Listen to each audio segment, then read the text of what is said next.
Yo, yo, what's up, Charles? What's up, my man? Thank you for the donation, man. I seen you here. What's good with you, my man? What's up, John Witten? Yo, we are here. Jared Anderson against Charles. I'll walk this earth like a god, Martin. We'll never forget that line. One of the best, craziest quotables I've ever heard from a boxer, man. Real talk, though. Good to be live, man. I love being live. I love doing this live commentary thing, man. I was supposed to be on here earlier with the Cruz DeZern fight with Savannah Marshall, but I really didn't want to do both cards today. You know, I still had a few things to do, and I couldn't do two today. You know what I mean? But I really wanted to do this card here. I was watching a little bit of the pre-fights while I was over here doing other things. Couple good fights. Just saw a crazy knockout just now. But this is good fight. Good fight for Jared Anderson. You know, he's gonna be fighting a former champion and Charles Martin. Charles Martin's been in there with a good amount of good fighters, man. A lot of good fighters. You know, he's always dangerous. This is definitely Jared Anderson's best test to date. You know, Martin's been in there with Glaskov, Joshua. Who else? He's been in there with Kanowski. He's been in there with Gerald Washington, Luis Ortiz, bugging. He's been in there with a lot of people. You know what I mean? So should be a good fight for the amount of time that it lasts. You know, I think Jared Anderson has stopped every single opponent he's had up to date. But this one is a little bit more dangerous than the others. You know what I mean? All right. See, hold on. Let me see Jared Anderson. Let me pull up Jared Anderson real quick. Yeah, definitely Jerry Anderson's best opponent. You know, I think before this, it probably was Jerry Forrest, and Jerry is one of the better journeymen in the heavyweight division. But Charles Martin is clearly a step above that. You know, I mean, regardless of where he's at right now, I'm glad he was just available to take the fight. You know what I mean? Jerry Anderson if he looks good tonight, you know, it'll definitely say a lot. I doubt Jared Anderson knocks Charles Martin out quicker than AJ did. All right. But you know, if he can get him out of there earlier than Luis Ortiz did, that'll be good performance. You know what I'm saying? Or even stopping him and winning the fight. Let me just say that. You know, let's see. Mikael Shannon says, what do you think about Anderson saying he's burnt out and wants to retire at 27? Hope it's all talk. I mean, to be honest, man, a lot of fighters say that, man. You know, I thought about it. I saw it. A lot of fighters said that. He's young. He's young. He's 23 years old. You know what I mean? And like just the pressure. You know, I think the pressure might be getting to him a little bit. And things are different from a lot of us when we were 20. I don't know your age, but at least for me, there's a lot of things that's going on right now. And there's a lot of pressure to perform at a high level. And he just might not be this lifestyle. It might not really be for him. You know, I spoke on this briefly, maybe a few videos ago, and I said, and I was talking about him. I said, I don't know if it's all talk. He might really feel that way. But a lot of fighters feel that way when the money comes to them quickly. They feel, not even fighters, believe it or not, man, I'm in the hip hop, so a lot of rappers say the same thing too. A lot of these rappers be talking about retiring early and they still rapping 20, 30 years later. You know what I mean? He doesn't know where he's going to be and how he's going to feel at 27 years old. You know what I mean? When I was 23, I thought at 27, I said maybe at 27, I'll start looking out to get married and have kids. I'm not married and I don't have any kids. You know what I mean? Like, so it's just a young dude just talking about what he wants to do in a few years, and it's nothing wrong with that, man. I'm not digging. I ain't think nothing deep into that. You know, I think him being feeling some of the pressure in life, that's normal, man. It's nothing crazy about that. It's just everybody feels a certain way that they're gonna be a certain place in life at a certain age.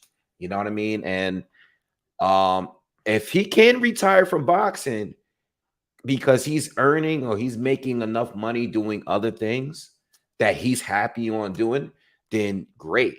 I think what I said, the only thing I said the other day is I hope he doesn't retire and he, maybe life starts, you know, things ain't going the right way with him and he feels he has to come back 4 or 5 years later and lose his prime because he just didn't feel boxing, but might have to return for financial reasons. You know what I mean? It's funny because we talking about this, and I actually watched the George Foreman movie. I finally had time. You know what it is? I was trying to see it in the theater, but it was in the theater by me. It was only in the theater. It was only in theater for like a week or two. So I didn't catch it. But then I saw that it was available to rent. Uh it didn't take long for that to come like to rent it. And I've been waiting, I've been messing around looking for time to watch it. And I finally got around to it. I watched it like 2 days ago. And it did that because George Foreman, I mean, for different reasons, he retired, for 10 years, came back, and he did what he had to do, became champion again. So but not everybody's story is like that. You know what I mean? Not a lot of fighters can retire, go away for that long, come back and win a world title at his age, so I'm not really stressing what he said. He's just a young guy saying how he feels. If he believes it, then maybe he'll do it. Maybe he'll do it a little earlier, but if he's doing well, man, and maybe if he's a fight or two away from the biggest purse of his career, you never know, maybe he ends up doing that. We never know where he's going to be at.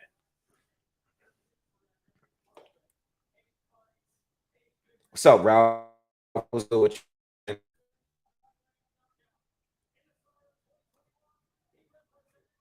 would hate boxing training camps are brutal. I would hate to do that.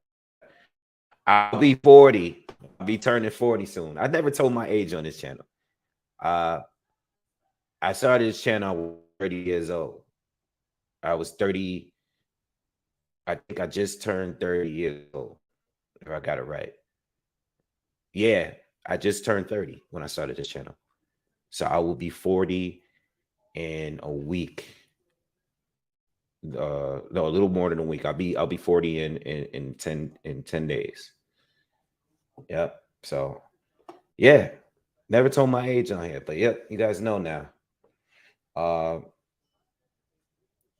August is actually my 10-year anniversary of having this channel. I think my first video I started in August of 2013. Yeah. Times was a lot different on YouTube back then. All right. All right. So we got another Montreal against Johnson. I seen Johnson fight before. He's good. That last knockout was crazy though. What was his name? Dante Benjamin Jr. Destroyed that dude. Had him laid out first round. Crazy.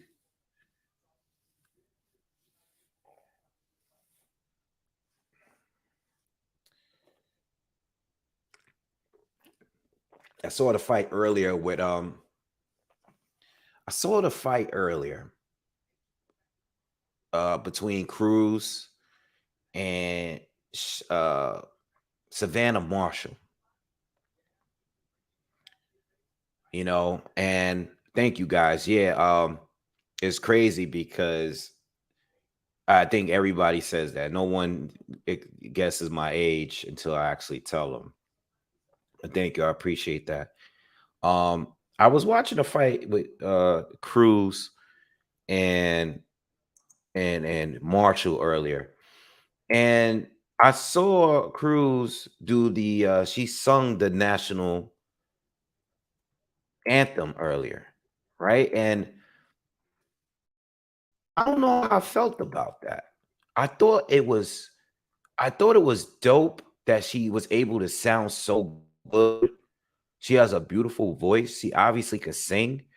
Um, and I was reading in the comments and everybody was thinking the same. You know, that looks like it takes the wind out of you to sing like that. Like she really could sing. And I'm not making any excuses for her losing a fight. I actually didn't think she would win. I thought Savannah would be here. I think Savannah Marshall is only second to Clarissa Shields. I think Savannah beats everybody else out there. You know what I mean?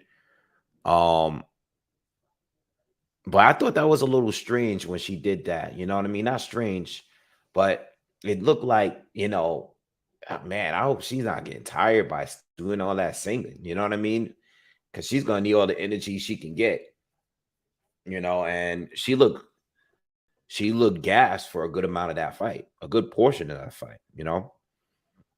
So it looks like Clarissa Shields probably gonna be defending or going back up to super middleweight now to fight Savannah Marshall in a rematch. I know that Clarissa, I think her big thing was her fighting in the Detroit, coming to the US. I think that should happen. Clarissa fought her in her backyard the last time. So I think it makes sense for Savannah Marshall to come here now and fight her in the States. I know they were talking about where they could make more money and draw all that stuff. And you know what? We can go with that all the time. A lot of places, there's fights that happen all around the country. And they probably would be, better and sell better in certain arenas. You know what I mean? But you got to get people to come out all over the country. You got to have events all over the place. And, being that Clarissa is known, she's going to want to fight in her hometown. She just had a fight in her hometown, and she's probably going to want to have another one out there, So, do what you got to do, I think that makes sense. I don't sip on no cannabis infused social tonic. Nah, I don't. Whatever your auntie is on, I don't sip on none of that. Nah, you know what I mean. What's up, Eric? What's up, Eric? What's good with you, bro? So what are your guys' thoughts on this Jamel Charlo fight? We might as well talk about it. Let's talk about it. We might as well talk about it a little bit. I've been reading some of the comments. I ain't read too many of the comments today on the video I dropped today. And again, it's all mixed. It's like that whenever you do a video on Canelo. Because you got a bunch of people that's going to defend any move he make. He can't do no wrong. I'm not saying he's doing any wrong. I don't think he picked the opponent. Some people do think he picked the opponent. I don't think he picked the opponent, for this fight specifically. I think Jamal was supposed to be the opponent. I think Jamal, what they're saying about Jamal makes sense to me. As far as him, not really being ready for this kind of fight and giving his brother the fight the opportunity instead. Um,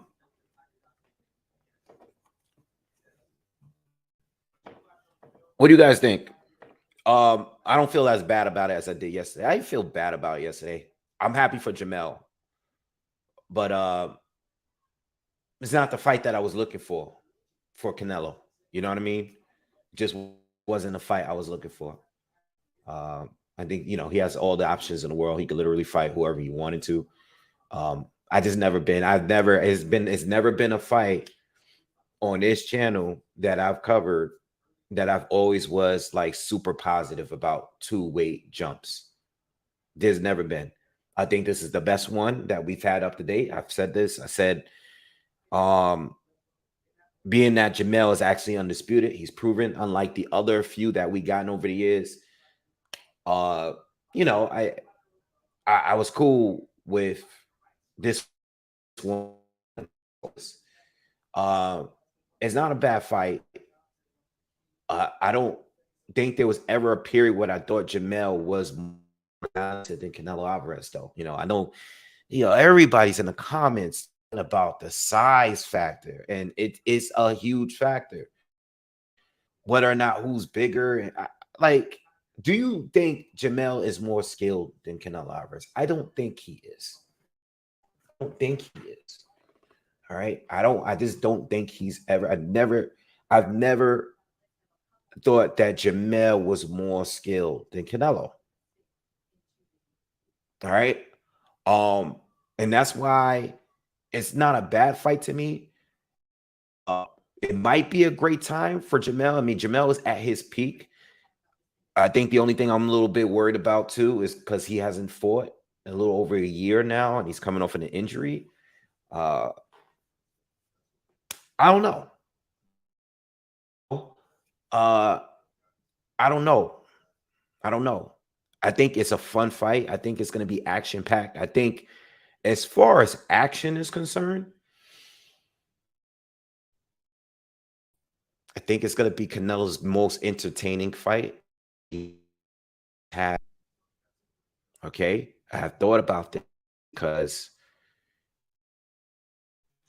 let me just make sure. I think I didn't look this up, but I think the last great Canelo fight, I mean, great Canelo fight was against Triple G in a rematch, right? I mean, like, classic Canelo fight. I think that was the Triple G rematch. Uh yeah, Rocky Fielding trashed him. Danny Jacobs, solid fight, nothing special. Kovalev, just a walk down to a knockout. Uh, very technical. Callum Smith, beat down. Yildirim, beat down. Saunders, pretty good. That was a pretty good fight for the amount of time that it lasted, because Saunders was actually picking up some good rounds. Callum fight, it was solid. Callum did a good, decent job, but wasn't enough. Dimitri Bivol, dominant for Bivol, highly technical. Golovkin 3, big letdown. Well, not really that surprising though. Golovkin's old. And John Ryder, whatever. Jamel will probably be the most action-packed fight of Canelo's resume since Triple G in the rematch. This will be the best fight because Jamel is going to move, but he's explosive. He likes to throw a combination. He's very violent. I don't think Jamel is not going to have a choice, even if he's a little intimidated early on. Even if that's the case, he's not going to have a choice but to slug it out at some point in the fight, because that's just the way he gets down. You know what I mean? So I think, as far as action, that'll be the best fight in a while. I don't know. Jamel has always had a great chin, good cardio. Uh, Hopefully the cardio holds out at him moving up. Which is another point that I brought up. When you're going up two divisions like that all at once, and you're fighting a pressure fighter, because Canelo at 168 has become a pressure fighter, kind of. You know what I mean? Not a high volume puncher, but a highly technical pressure fighter, right? Boxer puncher. With that being said, is Jamel going to be slower? Is he going to burn out quicker because he's fighting at a heavier weight? Is he going to be as quick? Is he going to move as well? This is his first time fighting that heavy, a lot heavier than before.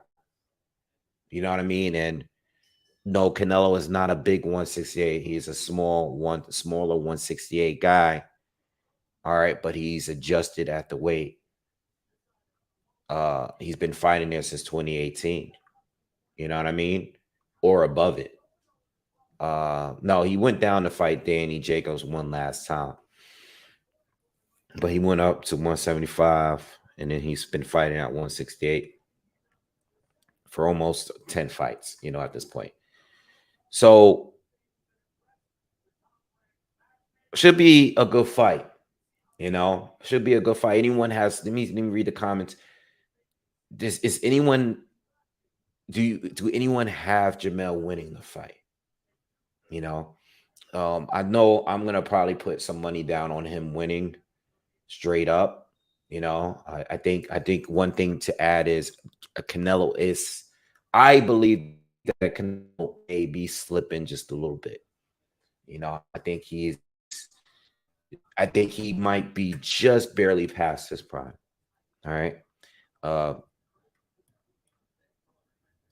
so I'm gonna put a little bit of money down on Jamel pulling off the upset, but I'm not expecting him to win.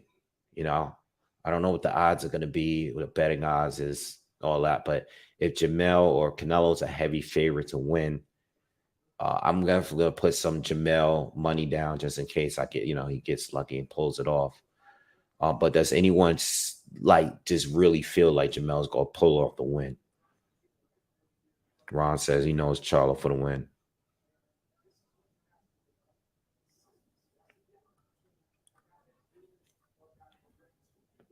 If Canelo loses to Charlo, I think he might consider retirement.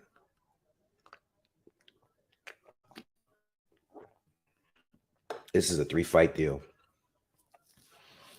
And if he can't beat a guy that's moving up from 154,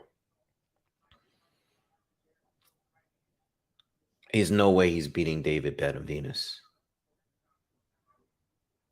That's even if he's part of that 3-fight deal.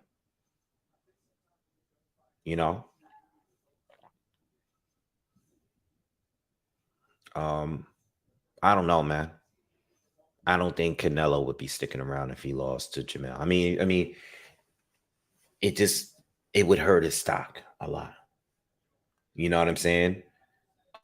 This is not a legacy. Like I said earlier in my video earlier this morning, this is a money fight for Canelo. It's not really like a legacy fight. I know Jamel is an undisputed fighter, but he's moving up 2 weight divisions to fight him. If Canelo can't beat him, I don't know. I just don't know, man. Yeah. Eric said Jamel and Derrick James coming to win for sure. Jamel talked big noise after the Ryder fight. Yeah, but that's just to Jamel. That's the way he is, and that's the way Derrick is. They come to win. Jamel ain't coming to lay down. That's not what I'm asking. I'm talking about what do y'all feel is going to happen? Like when the fight happens, who are you expecting to win the fight that night? And I'm expecting Jamel to put on a show.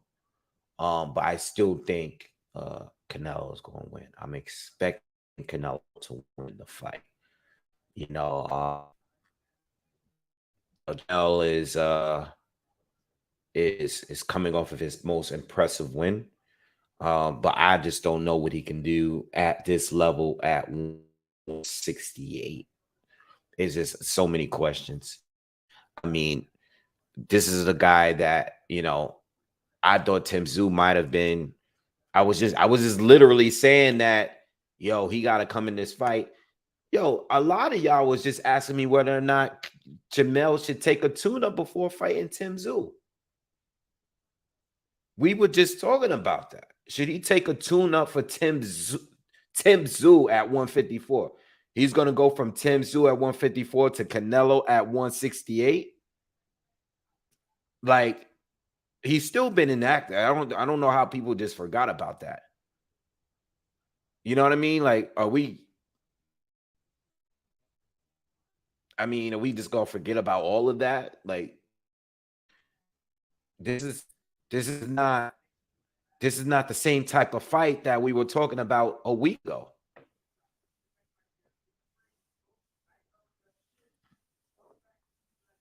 Nah, Ron, get out of here with that. Now you talking crazy.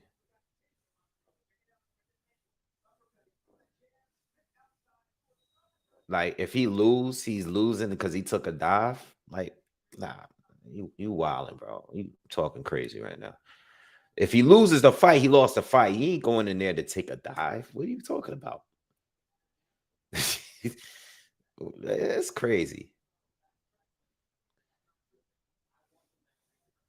Uh, what's up, Young Hollywood? What's good, bro? Doom says that Tim Zoo fight was cooking up good. It was, but it's over. That fight ain't ever happening ever again. Because one thing, Jamel is not coming back down to 154. That's done. Win or lose, Jamel is staying either at 168 or he's dropping back down to 160. He's not going back down to 154. That Tim Zoo fight is over. That's never happening. He's gonna give those belts up. I mean, listen, at the end of the day, he was already undisputed. He's already been undisputed. That's it. It's over. You know what I mean? He ain't going back down there. That's over. Tim Zoo gotta have to just work his way and pick up those titles. You know, I mean, he's gonna get an immediate WBO strap, fight or whatever. I don't know how that's gonna work with the titles, but it is what it is. And that's another thing I've been waiting for to find out, because being that Jamel was his mandatory, well, he's going up to 168 to fight the current title holders at 168. So I don't think they can strip him right away. I don't know how the rules go with that. I know Tim has been the Mando, but if you're going up to fight the other champion, that's what happened with Demetrius Andre. He was supposed to fight Zach Parker for the WBO strap when he was the WBO champ. So I'm thinking that it's going to be the same rules that's going to apply. He's going up as the undisputed champion to fight another undisputed champion. You know what I mean? But the Tim Zoo fight was cooking up, but it is what it is, man. You ain't gonna turn down a fight with Canelo. Canelo's not an easier fight than Tim Zoo. Let me get that first of all. Let me make that clear. I don't feel like I made it. I might have not made it because I'm reading comments. I don't think I made it clear enough in my video, because there's a lot of people in the comments saying that Charlo ducked Zoo by taking this fight. Are you crazy? You think if Tim Zoo got a call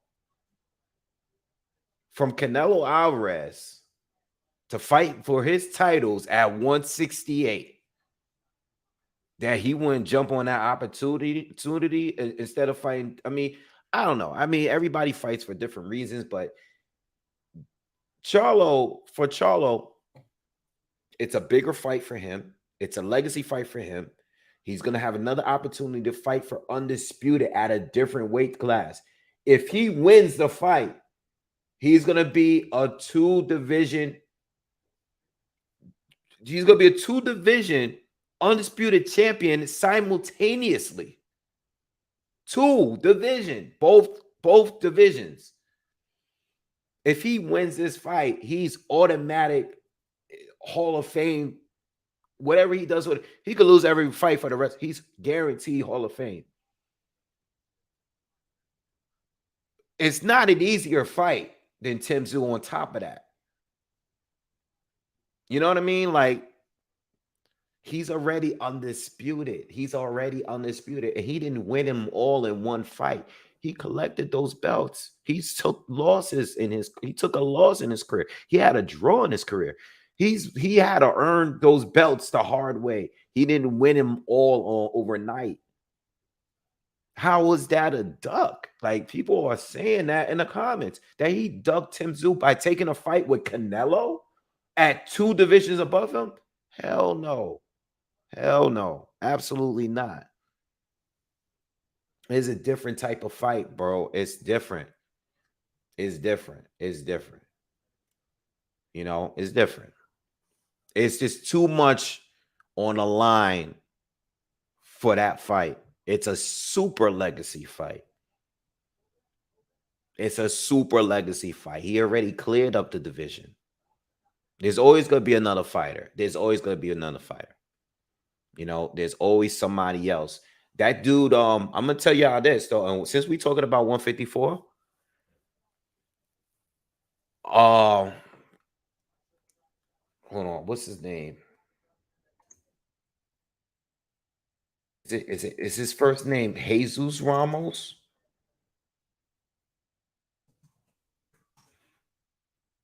Let me just pull him up because I don't want to get his first name wrong.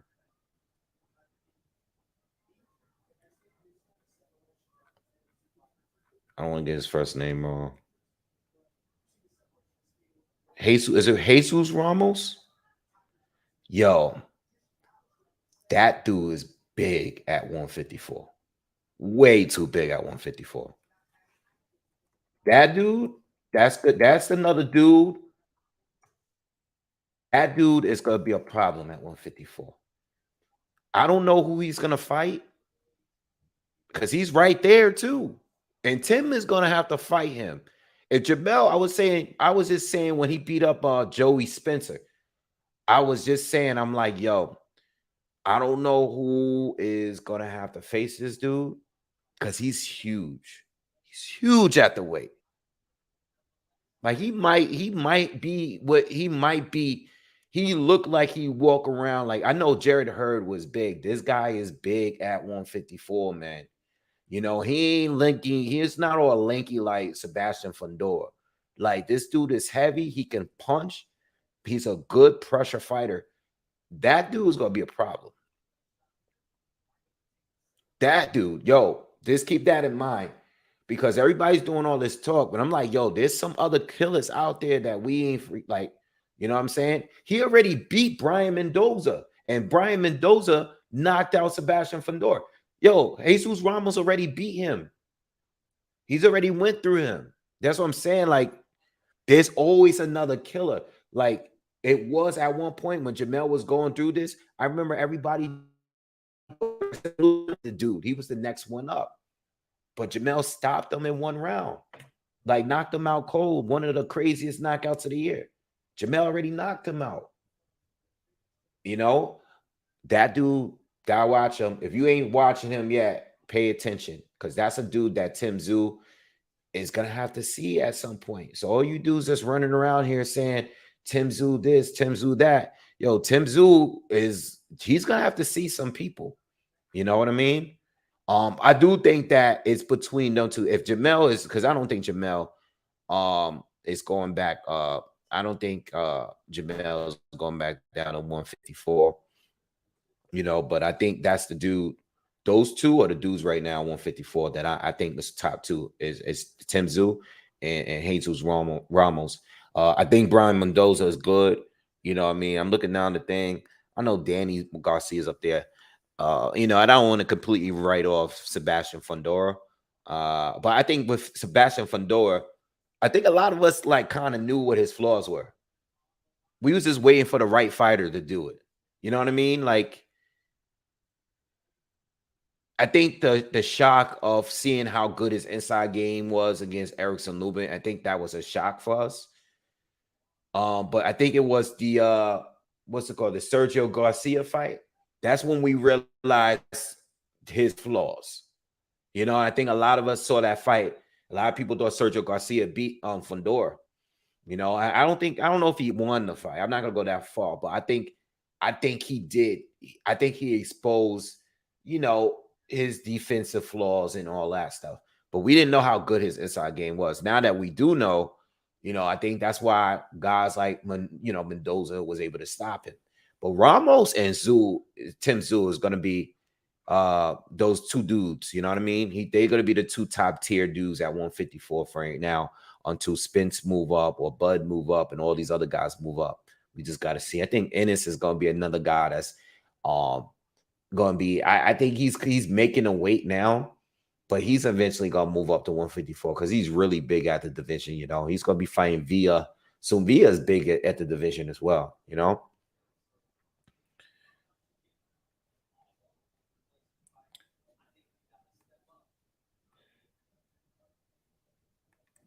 Wait, we can see the fight in you, Leonard Duran frame, just looking out. Ramos can't be underestimated. No, absolutely not. Canelo in 10 rounds with both Charlos. Yeah, I don't know. I don't know. I gotta see. This is the thing with Canelo's stoppages. Canelo is not stopping everybody. You know what I mean? It's kind of weird, because he did fight and stop this guy Saunders. He broke half his face or something. He bought it. He basically retired that dude until he comes back, if he comes back. I don't know if he's stopping Charlo. Charlo does have a hell of a chin at 154. Uh the thing about the Charlos is that they've never almost got knocked out by they have hardly ever even really been hurt like that. I think Jamel got rocked with some good shot, got buzzed by Castano a few times, especially in that first fight. I think even Harrison buzzed him a couple times, but neither one of those fighters have ever really been in any kind of danger at some point. But they never fought anybody like Canelo neither, especially at 168. So I don't know. I don't know how I feel about that one. So what's up, Yvonne? Evie says, do you think Anderson can hang with the Wilders or Joshua's? I personally think he hangs with Wilder. Anderson got better fundamentals. I think he looks like he can, but I don't know. I don't know yet.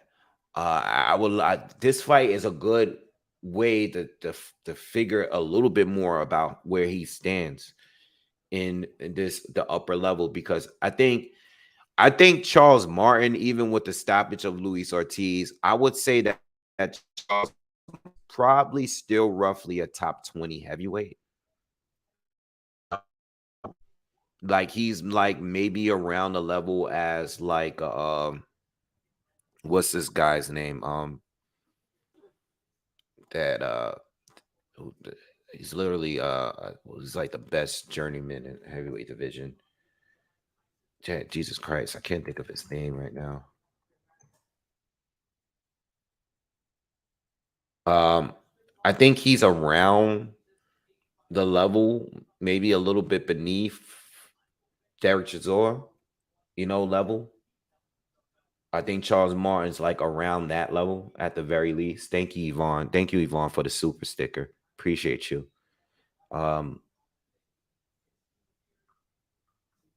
Yeah, I don't know. I don't know. I was expecting Canelo to stop Triple G in that fight. Triple G looked very stiff. Who's this? Angel. Yeah. I was expecting him to stop Triple G, not before the fight, but as the fight went. But he gassed. I was expecting him to stop Ryder. You know what I mean? He gassed there too. I don't know. Maybe he does. Maybe he doesn't. I think if Canelo stops Charlo, it's because of the hitting him with a combo in between the punches. Hitting him I'm hitting him with a counter in between Charlo's combination. Sometimes Charlo throws wildly, and when he's back against the corner, and he might get clipped. I've seen them hurt really bad from anyone. They've always showed a good chin toughness. The two of them, both of them. Yeah. All right. So going back to Jared Anderson, I think this fight here would be a good test to see where he's at.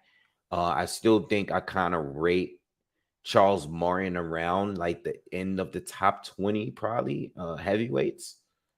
I don't know where he's at on BoxRec, but I would think that he's kind of maybe a top 20 at this point. Maybe, maybe a step below like a Joseph Parker, maybe, something like that. But yeah, I would put him there. Pulev around that area. Derek Chisora, I said him earlier. I would put him around that kind of area. You know what I mean? Maybe Carlos Takam. That area is a good area to put Charles Martin. So I think it's a good test. Uh, I wouldn't want him to fight Wilder, because the thing about Anderson, he's very aggressive, and Wilder, he only needs one shot, and I think Anderson's defense, it's not bad. It's a little flawed. You know what I mean? Uh, I wouldn't want him to fight those guys yet, but he looks good. He looks like he's gonna be there soon. I think as an American, I think a lot of it is riding on him because I think he is the best up and coming American heavyweight boxer. You know what I mean? So I think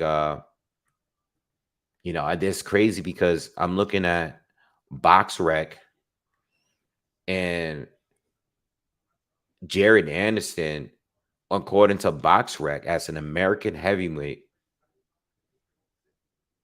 You got Steven Shaw that's above him.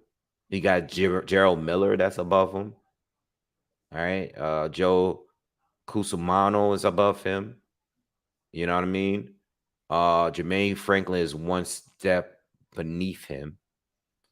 All right. But Joe Cusumano is the guy that beat Adam Konoski last week. And I would rate Jared Anderson over him. I think Jared Anderson would beat him. I think he would beat Steven Shaw.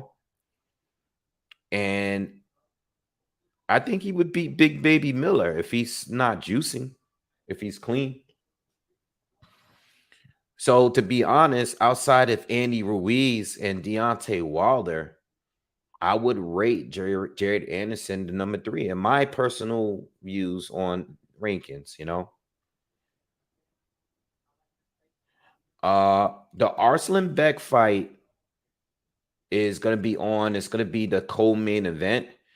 Let's talk about that fight. I can't say. I forgot. You know what? I forgot how to say the gentleman's name that he's facing. Now, I saw the let me just say Raphael. This isn't his first name. He's a Nigerian fighter. Yo, did you guys check out the presser for this card here? What do you guys think of this guy, Raphael? It says I picked Jury. All right. I don't know how to say his name, but I'm gonna keep it at Raphael. I never heard of this guy before, but he has an interesting story. Like he played D1 college basketball, I think, and then he went to the NFL for a little bit, and then now he's in boxing. He's a pro boxer. 15 wins, 14 knockouts, no losses, no draws. Didn't beat anybody good. All right. He's beaten a bunch of journeymen, so his resume is kind of padded. He went to distance 2 fights ago against a guy that was 28-51 with 9 draws. So that's his only fight that he went the distance with. But I don't know, man. I put $20 down on the dude. Yeah. I'm not a fan of Arslanbek. Yeah, I saw. Yo, all right. So you guys saw Eddie said it. He said Arslanbek and Raphael are huge. Yo, I saw the breakdown. I mean, I saw the press conference, and I'm like, yo, and the weigh-in. I'm like, yo, these dudes are monsters. This guy Arslanbek is like 6'7", 262, and this guy Raphael is like 6'7", 255. These guys are huge. These are big dudes. A lot of knockouts. I think Arslanbek knocked out damn near everybody. He's 16 wins. All right, he went the distance of Carlum's Tackham. That's it. I'm not a fan of Arslanbek. Out of the newer, younger guys that's on the come up, I think he's my least favorite. I don't know. I'm just not a fan. I think he's sloppy. I think he's big, strong, a lot of power, but I'm not a fan of him. I don't enjoy watching him fight. I know he has some good amateur experience and stuff like that, but I'm just not. I just don't like the way he boxes, man. I'm not much of a fan. out of the younger, newer guys. Who's the guy who's the big guy that's fighting on the Errol Spence, the heavy guy? He looks like Adam Konoski a little bit. He's European. The chubby white guy that's going to be on the Errol Spence. I like that guy. I can't remember his name though. Let me pull him up real quick because they announced the undercard already. Havanesian. I like that dude. I like him. Him and Jalolev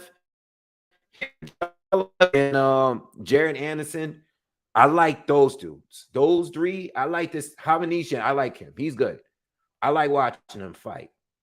I'm not Arslanbek. I'm not a fan of him. I don't know. It's just the way he's just sloppy. You know, I don't know. I can't. I'm not a big fan of him. I think he gets clipped as soon as he step up.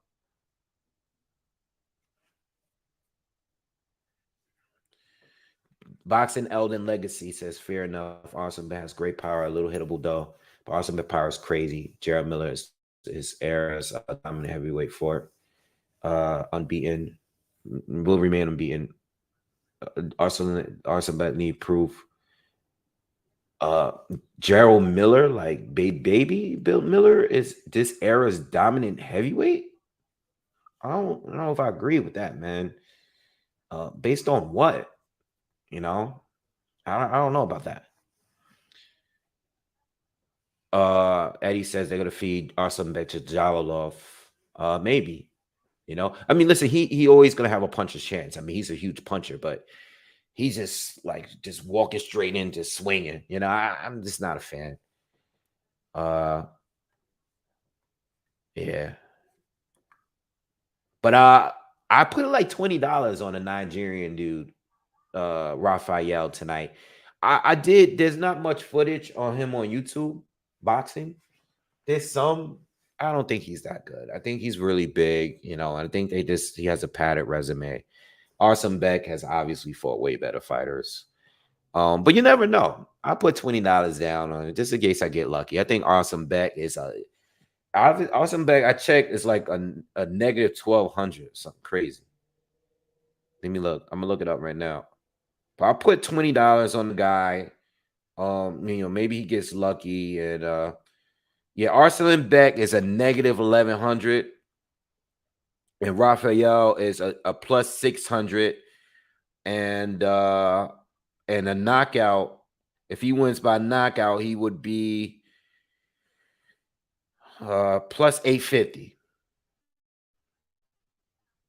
You know what I mean? So with that, it's yeah, I put $20 now and get 190 back. You know, I put $20. It's not gonna kill me.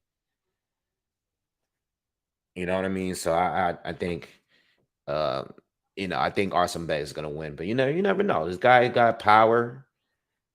Maybe I don't even know his power that is that crazy because he's not fighting anybody good. You know, but like I said, if I get lucky and Arslanbek get caught with a good shot, maybe I get lucky and this guy Raphael knocks him out. You know what I mean? Charles Edward Cheese, man. Oh, you trying to get me early. I saw one of y'all was asking me what I was sipping. Oh, Malik. Yeah, Malik. I try to ignore your ass. I was like, yeah, I don't know if I'm ready to drink yet, but you know, this guy Charles Edward Cheese is dropping $100 for a shot. All right, what are we doing tonight, man? Should I do tequila? Should I do whiskey? I don't know, man. What are you guys on tonight? You guys, anybody having a drink? No, there's a lot of you guys. And Charles, thank you for the donation, bro. I know a lot of you guys are some beer drink. I think the last time I asked you guys, I think you guys were like drinking Modelo's and just drinking like an ice cold beer, like chilling, no nothing hard. What are you guys drinking tonight? Trying to figure out. It's always tequila or whiskey for me. It's always tequila or whiskey. I got me some Japanese whiskey. I think maybe I'm gonna go with that. And like offline says, I'm a Hydra homie. Charles says Crown Peach. Okay, I haven't had Crown in a while. Hybrid got the Cold Deep Elam IPA beer. All right, Chris TV got IPA tonight. Got you. Help Malik back. Yeah, I saw your comment. I was like, I don't know, man. I don't know. I was like, it's kind of early still. I seen that the pre-fight started like at 6 o'clock. I wasn't coming on that early because Jared Anderson and Charles Martin mess around and come out 11:30, 12 o'clock. You're gonna be on here for 6 hours, man. I'll be out. I'll do six. I'll do six for a super card. I'm not doing six for not no disrespect, but I'm not doing six tonight. I'll do six. We get 500 plus people in here. You know what I mean? 500 plus. I'll do six. But it got to be at least 500 people. Like those kind of cards, 500 over 1,000. Viewers and stuff on here.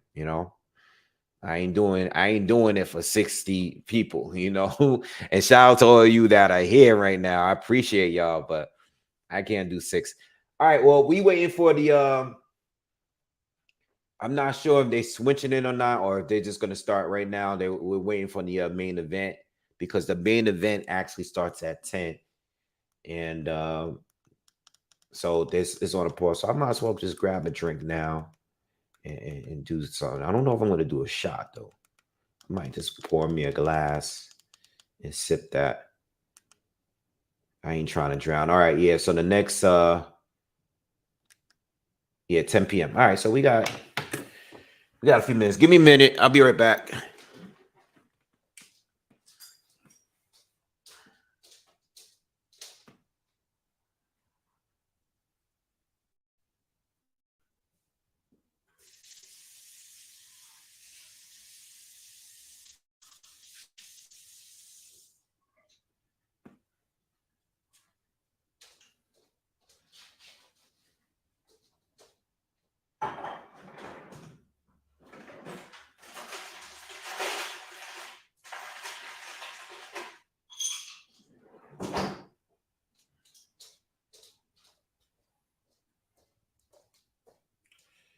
All right.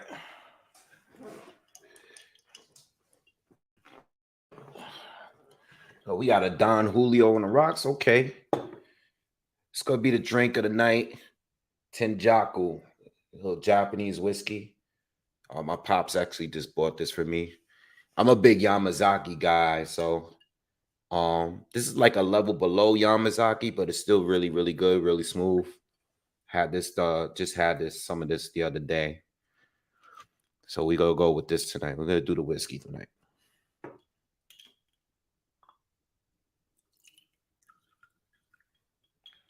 All right. As we wait until this main event starts.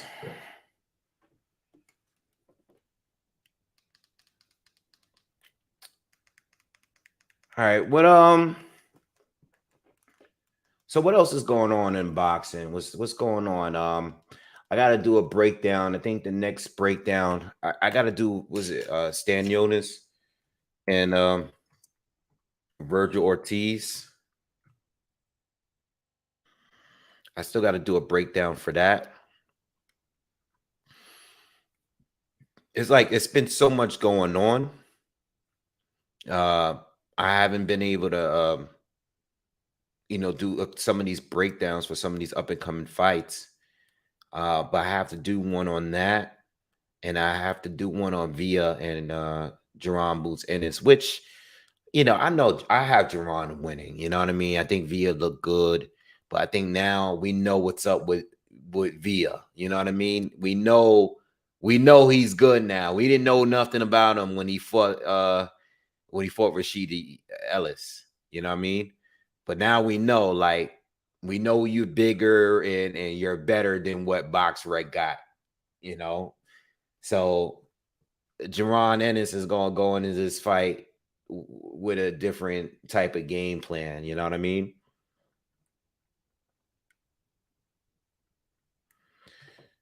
You say your dog knocked off your pizza and jerk wings. That's crazy. Guess I'm eating dog today. What's up, Monroe? He says, what up, Wave? think Daniel Dubois would be a good test for Jared Anderson. I actually, believe it or not, I I thought Jared Anderson would beat him a few fights ago. I know, I don't know. I know he don't have the resume to prove that, but if they were to fight, I would have picked Jared Anderson over him a few fights. I definitely still picking him now. Depending on what happens. I like Jared Anderson over Daniel Dubois. Even though Daniel is a little further in his career. I still got a little bit of Red Bull left. So, Inoue and Fulton. Yeah, I gave you guys a mini breakdown. Yo, you know what? Let's talk about that. I don't know if Jared stops Ruiz. I don't know yet. I hear you, but I'm not sure about that. We talking about Andy Ruiz. I don't know about that because Andy Ruiz lets his hands fly in the close when it's close range. I like Andy Ruiz. He's quick. Of course, he's not. He's not. He has short arms and stuff, but Jared Anderson likes to get on the inside and throw bombs and trade. And I actually think that's where Ruiz would want to be. As I say, sometimes Jared Anderson, he's so aggressive that sometimes he put himself in positions to get caught with a good shot. He was able to stop Jerry Forrest the way he did. But if he had fought some of these other guys like the way he fought Jerry Forrest, it would have been a long night for him. He can't come in there reckless like that with everybody, But yeah, Dubois, I've never been too sold on Dubois. I did think he was going to be Joe Joyce though, but I was wrong there. But I just don't think he's all that, man.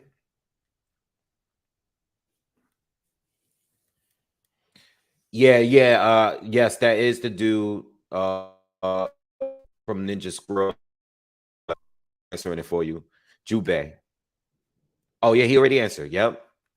Yeah, that was one of my favorite animes as a kid. That's one of my I actually still have the DVD in storage, because I have that crazy. You guys saw in my old videos in my old place in Harlem.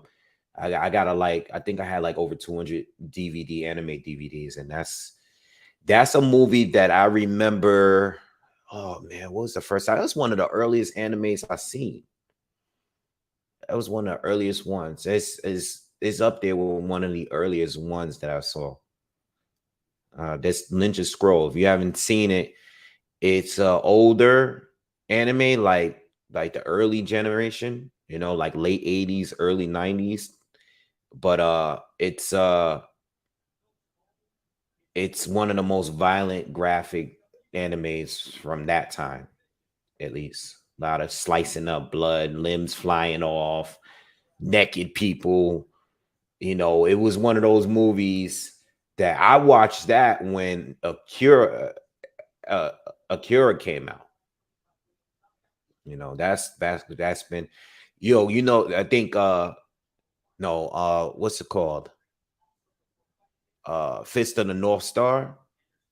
I was watching the Fist of the North Star before that. I was watching Fist of the North Star. I was watching way before Scroll and even Acura. Acura, I think I watched Fist of the North Star first. Yeah.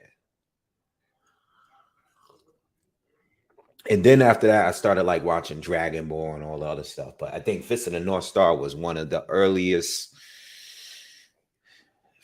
Sailor Moon was early too. Sailor Moon, they actually was airing that when I was like, they was airing that on regular TV at one point. I can't get the years right when we talking like the 90s. It's hard to get the years right. Yeah. Somebody had asked me. Let me get back to boxing real quick. somebody asked me about Inoue and um the video I did on Inoue and Fulton. I tell you, man, I've been reading those comments. You guys, you Inoue fans, man, I think you guys are like I listen. I think Inoue should be the favorite to win, barely. But you guys are really underestimating Stephen Fulton. I personally think that this will be his most difficult challenge. You know what I mean?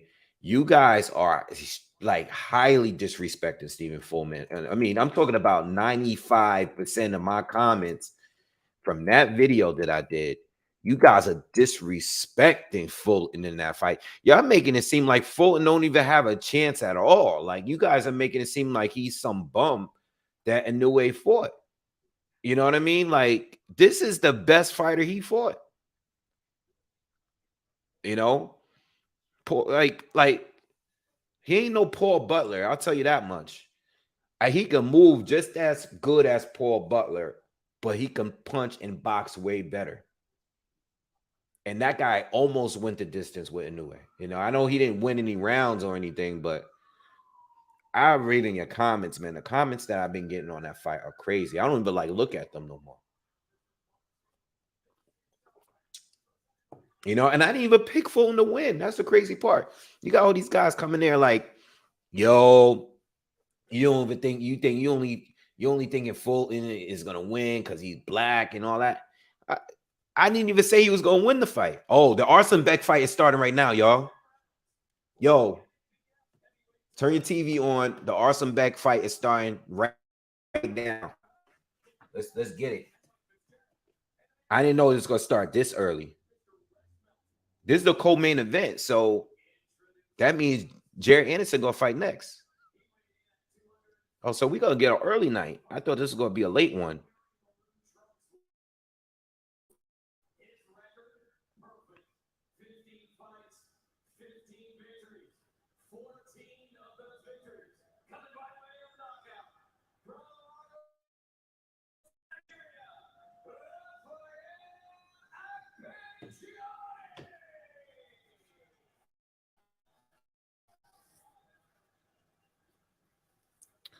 Yeah, I'm definitely putting some money on Fulton to win a decision.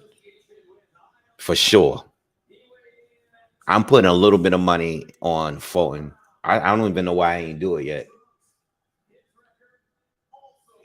But I gamble a little bit now because of the apps, but I'm safe. I don't put a lot of money down on that shit.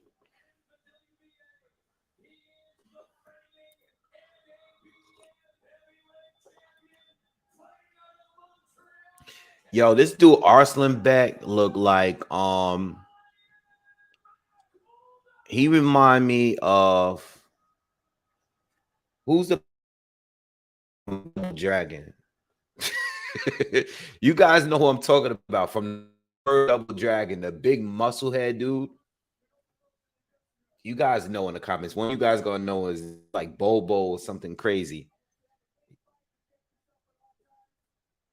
Arslanbek might knock him out real quick, but I'm putting some money on this dude. I put $200.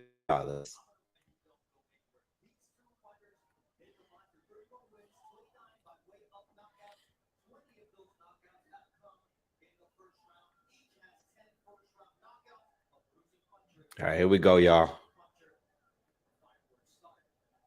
Yeah, I don't know. Arslanbek about to knock this dude out, yo. Arslanbek already came at him. Oh, first punch landed the right hand. That's a big dude, though. That's a big dude he fighting. He just look awkward. He already look awkward.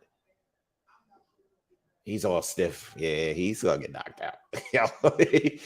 he don't got the experience yet. He don't know what to do here. He looks awkward.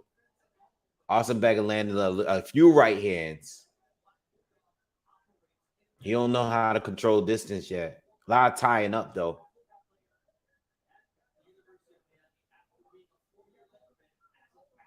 Yeah, every time nice jab, but he gotta get out. He gotta know how to. He don't know how to get out of the way of the right hand. Yeah, he doesn't know how to do that yet, Tim. A lot of tying up though. What's up with Arslanbek doing that head thing? Like he's doing the D'Lo Brown crazy. Oh, he caught him with another right hand, but the guy keeps tying up.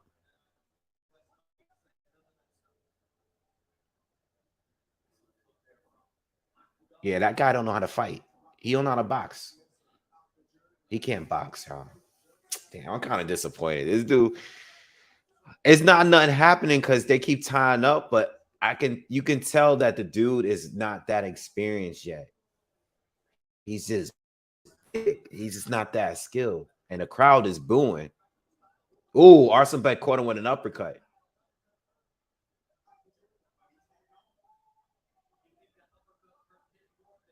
Yeah, the fight, yo, the crowd is getting restless, man, because this dude keep tying up. What's up with the ref, though? Let him fight, ref. He said, this is a boxing match. Come on. Oh, Arslanbek caught him with another right uppercut and a left and a right. And Raphael goes down. What are you looking at the ref for, man? You got knocked down. We got 45 seconds left in the first round. Damn, why I put my $20 on this dude, yo?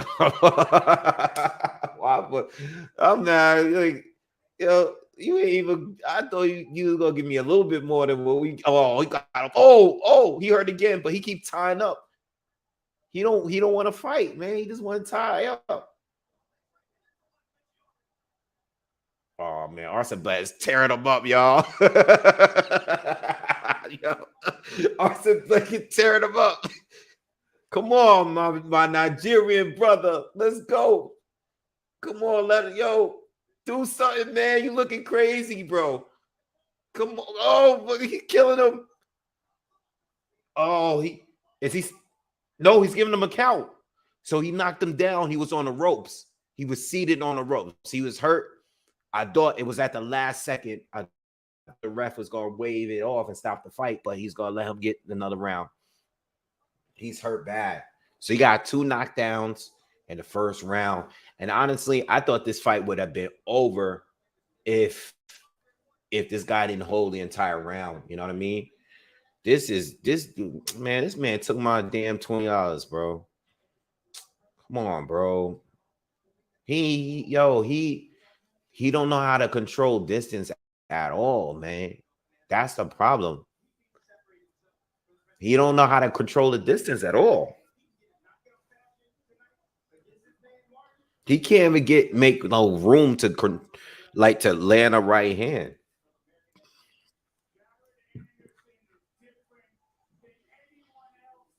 Damn, man. This round, I mean, I can't see this fight going past the second round now.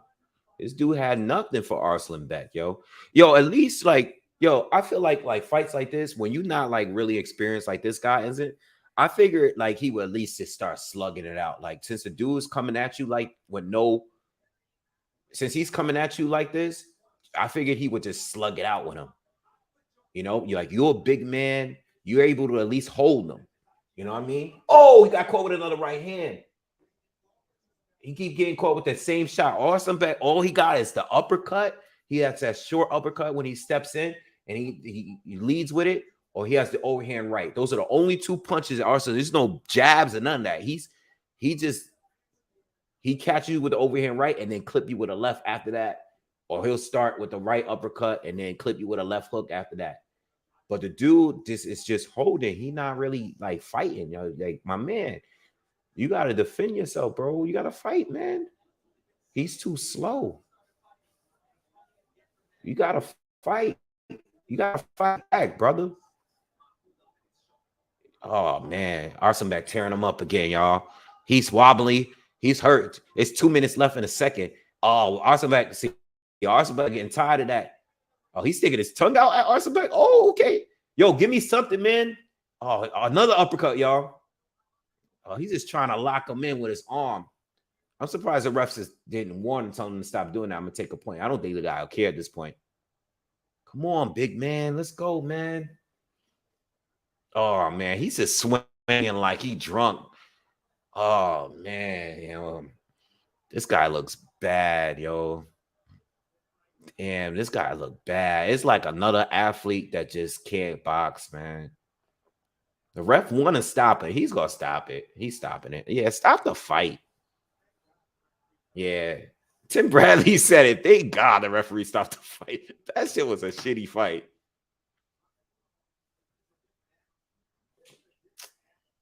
Oh man. Oh man. Thank God it's over. That sucks because Glenn Johnson is his coach too, man. This guy ain't learned nothing, man.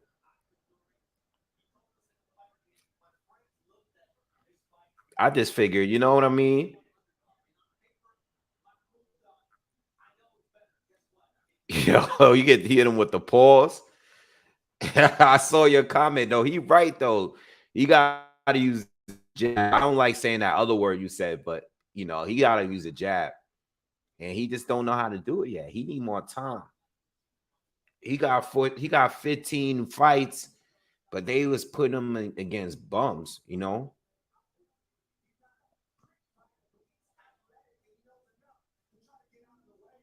Damn, he was just big and slow. He know how to no skills, man. He needs some skills. Damn, man. Oh well. Lost $20.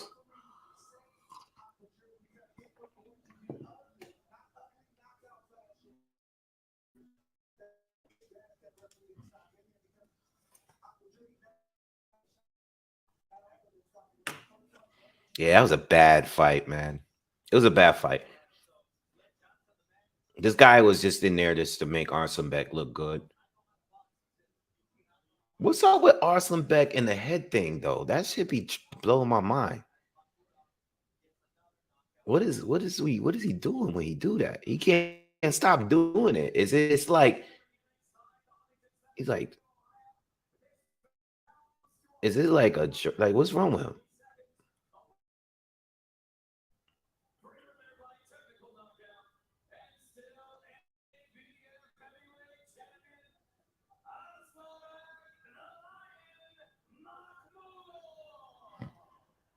Okay, 17 no. It's a nervous tick. Okay.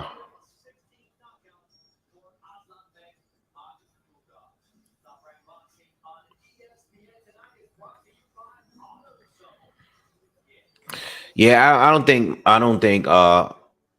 think he's anything special. I'm not a big fan of him. Like I say, he's like my least favorite out of the younger up and coming guys for the next generation guys. But I think he's fun. I think his style is good for a lot of like upcoming matchups, though. You know what I mean? Like I think he definitely gonna get some good fights in there.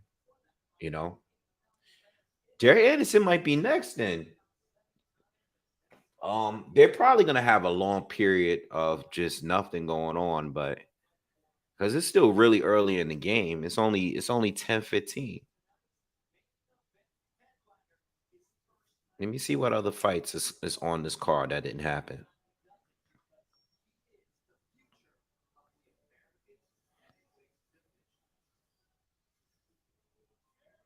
Yeah, did all these fights happen already? Oh, they got Abdullah Mason. Okay. All right, good. All right, that's cool. Is he gonna fight a journeyman? Yeah. I never heard of his opponent. Yeah, it's a journeyman. All right. All right, I'm cool with that.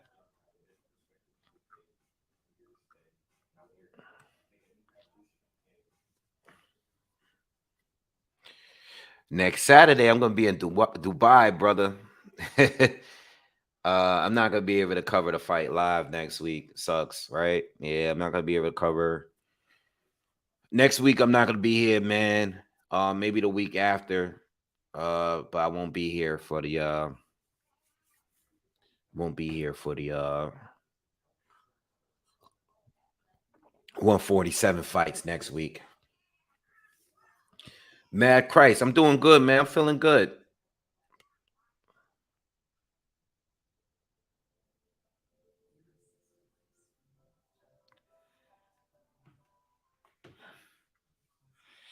You think Makhmudov KOs Wilder, AJ, and Ruiz? I disagree.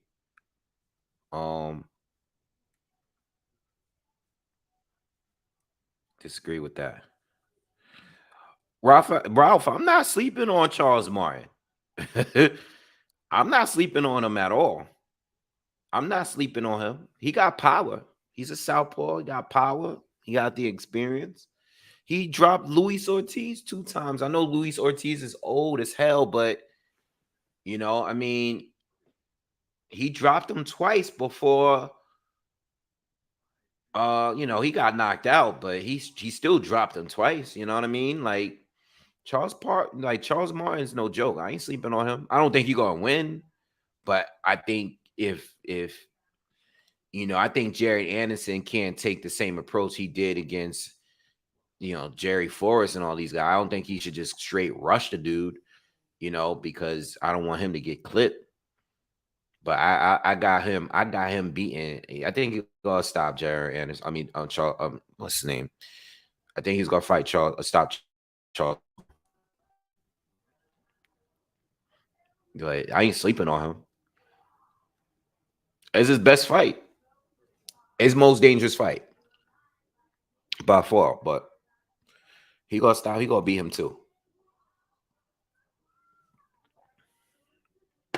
What's up, Evander Holyfields? No, I don't. I said this earlier in the thing. I don't think he's gonna have a better performance than AJ. Be honest, man. I'm gonna be 100% because, like, Charles Martin wasn't ready for that fight. Tiger Johnson already fought, by the way. Kuro Black. Charles Martin was not ready for that stage at that time. He went in there fighting all nervousy and all that. He looked shook. AJ caught him with those right hands and dropped him and got him out of there quick. You know what I'm saying? And that's when AJ was full of confidence too. No doubts about himself, undefeated, smoking dudes. You know what I mean? Charles Martin looked scary as hell in that fight. And to be honest, if Glaskov didn't hurt himself in that fight before that, Glaskov probably would have beat Charles Martin. All right, but I think Charles Martin got better since the AJ loss. I know he lost to Kanowski, but he stood up to him. When Kanowski was stopping everybody, Charles Martin sat there and banged with him. You know what I mean? He destroyed Gerald Washington, you know what I mean, who was still decent at the time. He dropped, Ortiz 2 times in their fight, even though he lost that one.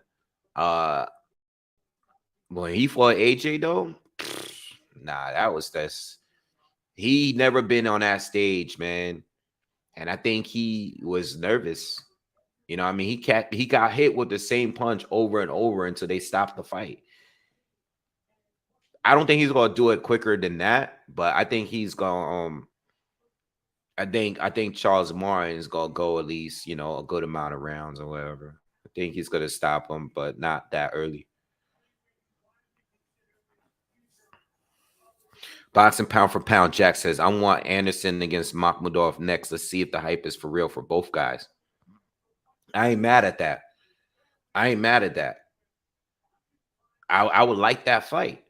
And I like when they put dudes on the same card. And if you guys saw that press conference, Makhmudov was mad as hell. He had his dog on stage. Did you guys see that? If you not the weigh-in, the presser, Jared Anderson came up with his dog. He was sitting next to Arslanbek, and he looked at him and he got up and put his chair, his stool, further away from him. He did not like that. I was like, okay. Jared Anderson looked at him funny, like, yo, it's my dog. My dog ain't gonna do nothing to you. Relax. uh, yeah, but wait, why is this freezing up?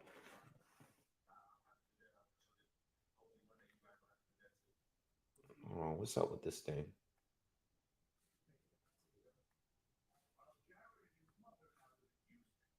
I'm having some technical difficulties here on StreamYard.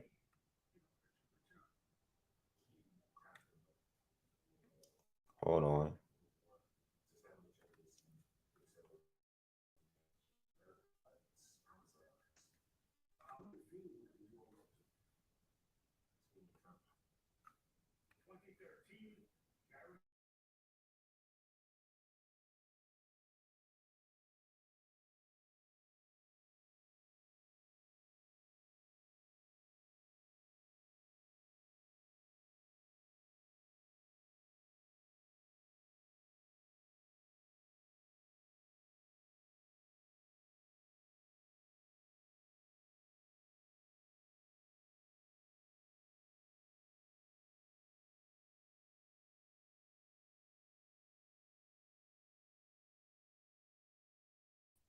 Yo, am I good? You guys see me? You guys hear me? You guys see me? Let me know if you guys see me. I had a little, I don't know, it was just frozen for a second. Let me know in the comments real quick. Okay.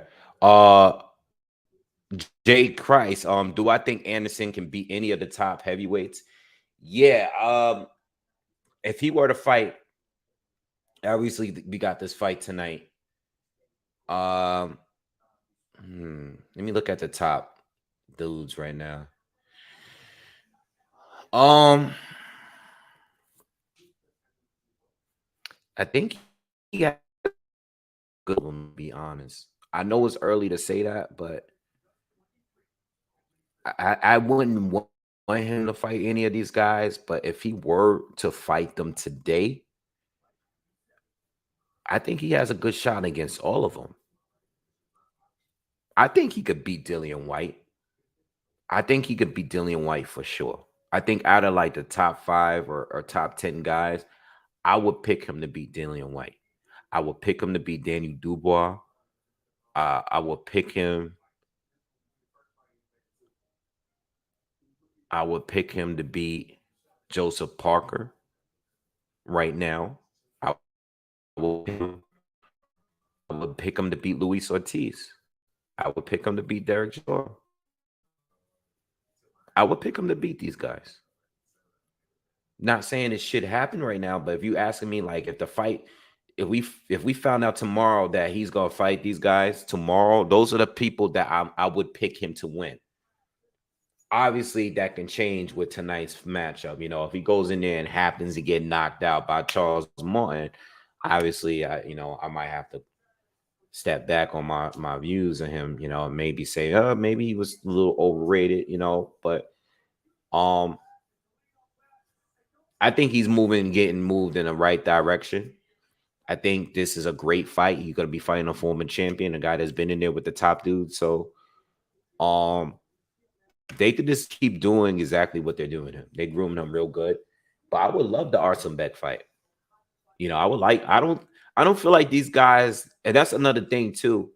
I don't feel like these guys need to wait until they're at the very top in order to take challenges against the other top unbecoming guy.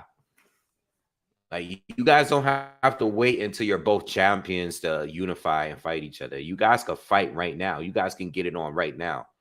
You know what I mean?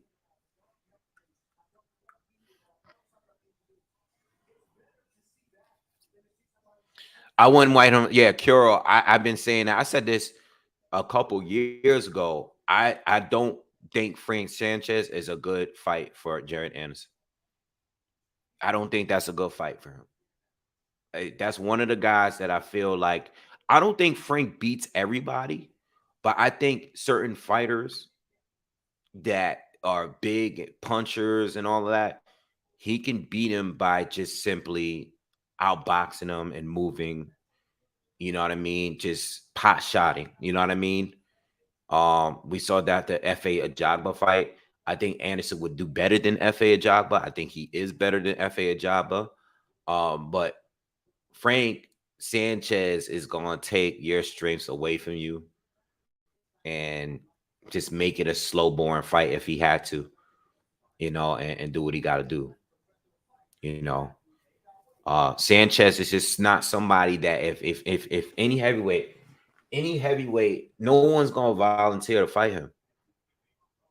Sanchez got to put himself in position to get like a mandatory title shot. You know what I mean? He can't. He ain't gonna. Nobody's gonna pick to fight him unless they throw the bag, and they're not. He's not worth the bag because nobody know who he is.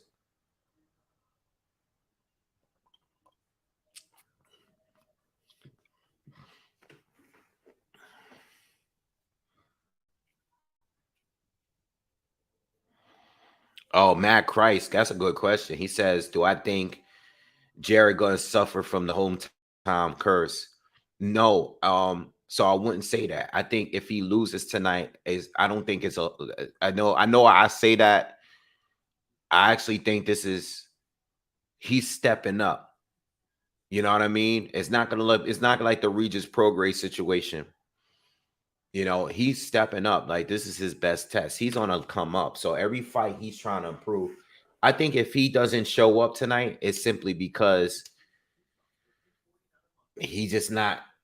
We don't know how good he is yet. We think he is one of the best already, but I wouldn't say it's the hometown curse with this one. You know what I'm saying? Because if Charles Martin just happened to catch him with a good shot, and make it a good fight, I wouldn't say it's because of a hometown curse thing. I think it's just because Charles Martin's on a level above the people he's faced so far. You know, so I'm not expecting it though. I do see. I don't want it to become. I don't if it happens to be a competitive fight. I don't want to blame it on anything other than he's finally fighting someone better than the people he's fought up to this point. You know, I think Anderson could beat Michael Hunter right now. I think there was a time where I felt like Michael Hunter was really tough for anybody to beat. Now, I think he beats based on Michael Hunter's recent fights. I think he beat Michael Hunter right now. Yeah. I think Michael Hunter he got too long. He took too long to get, and it's not all his fault because he was ducked a little bit, but he should have jumped on that opportunity to fight. What's his name? What's the fighter's name? The fighter that lost his father and had that close fight with Zhile Zhang. What's his name? I forgot his name, man. Hergovich. Michael Hunter should have fought him. I believe he went to Triller because he got a bag over there. And I understand that because you just trying to, you're getting to the later half of your career and you still haven't had a big money fight. So I understand that. But he should have fought Hergovich. You know what I mean? Right now, though, I feel like Michael Hunter was a threat, but I think Jerry Anderson beats him too. You know?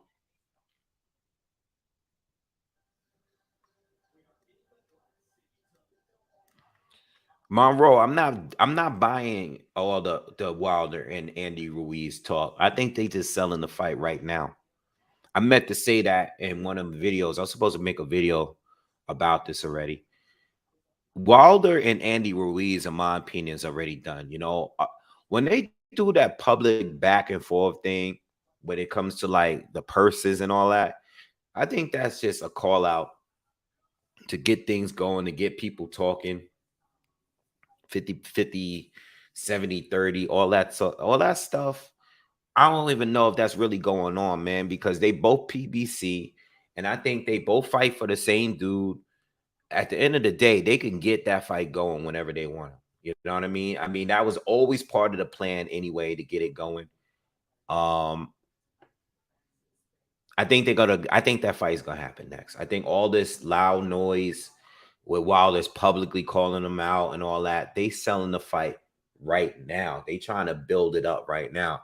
The problem is with that fight, as good as a fight that is, there's not the normal typical hype behind it that it would have been a little while ago. Because right now, everybody talking about Errol Spence, Crawford, and now everybody they talking about Jamel Charlo and what's his name and Canelo Alvarez.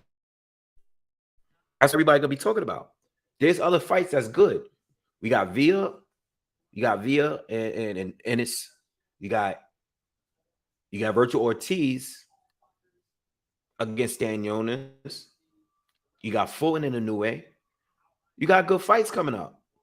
Problem is, everybody talking about Spence and Bud as they should be, but everybody talking about that fight, and now everybody gonna be talking about Charlo and Canelo. You know what I mean? It is what it is. People are going to talk about what they're excited for, and I think Wilder and Ruiz the buzz would be bigger for that fight if it had happened a little earlier. I think we're a little bit behind the time where it was supposed to go down. There's still going to be a good fight. Like, I still want to see it. I think that should be happening. But when it comes to the heavyweights, these guys like JJ fighting Dillian White in a rematch, not saying it shouldn't happen, but ain't gonna be that much buzz behind it. Not right now, because of the timing. Ain't gonna be that much buzz behind Wilder and Andy Ruiz neither. It should be, but it's not. It's not gonna happen. Yeah, I saw that Shakur's out there. He's in the dressing room with Jared Anderson. But I got Deontay Wilder winning that. Deontay Wilder is gonna keep that jab out there and clip him with right hands from the outside. I like the fact that he got lighter again. I never was a big fan of him bulking up the way that he did. I think he's gonna be quick. I think he's gonna be moving quick.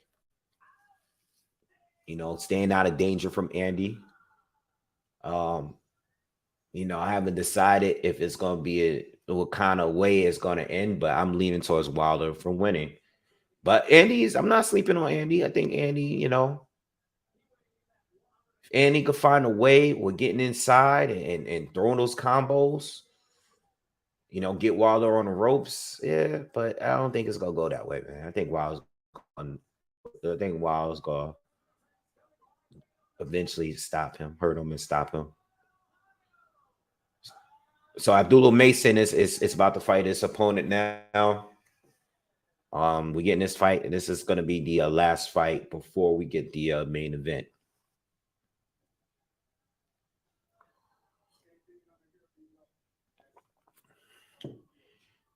What's the New York betting site? I mean, you can use. I use the app, so I use DraftKings, MGM, FanDuel Sports. Those are the three that I have.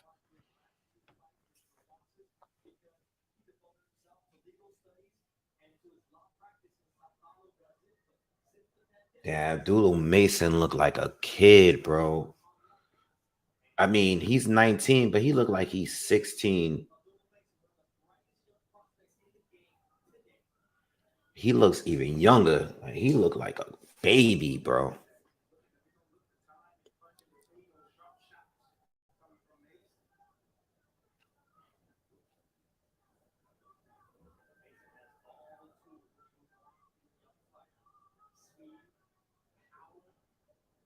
Nice left hand from Mason.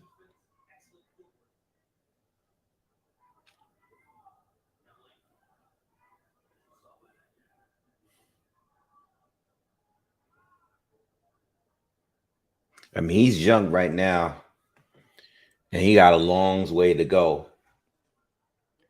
But I can see him and Shushu fighting a few years from now. Not right now, but I think when the Shakurs and the Devin Haney's go up in weight, I could see Mason and Shushu fighting each other at some point,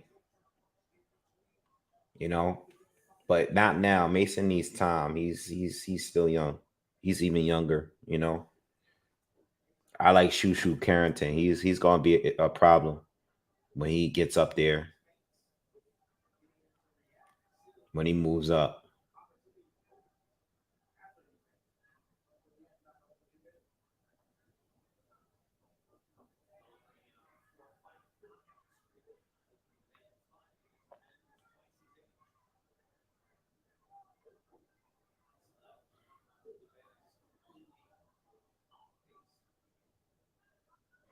Looks sharp, look clean so far. This guy that he's fighting obviously is, older guy, journeyman here. Don't really have much for him. Trying to counter him, but Mason's just too quick.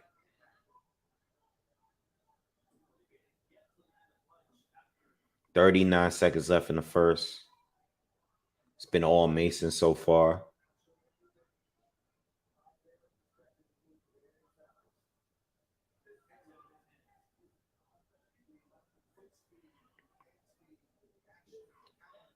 I want to see Mason got slipped. That's the second time he lost balance here.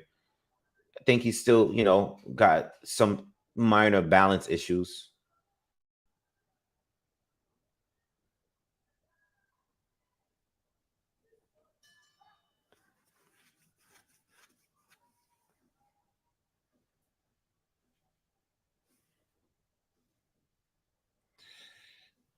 Yeah, Oliveira is just a journeyman. He's just a guy he got a call and he's in there.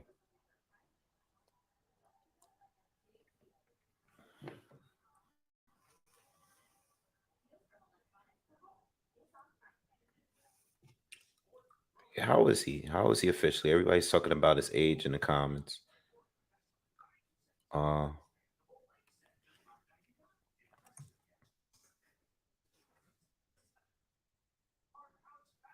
what's actual age?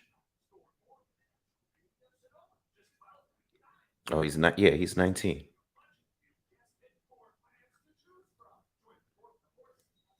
He's 19.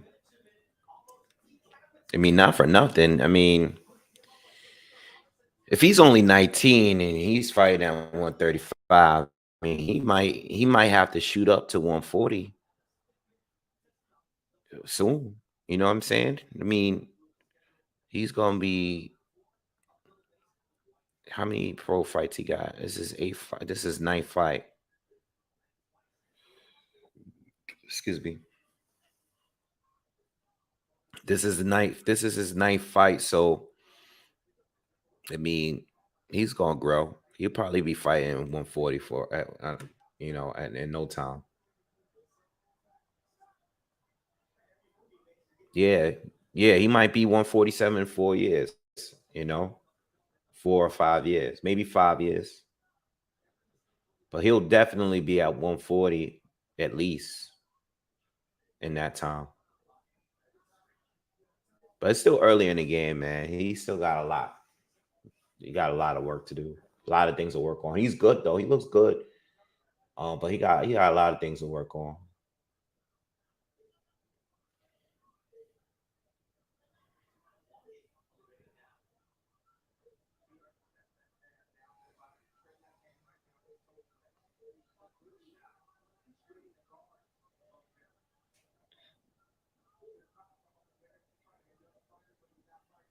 Yeah, Oliveira's is there. He's just walking into everything. Oliveira's is coming in with the high guards. He's just trying to close some distance here and get some shots off.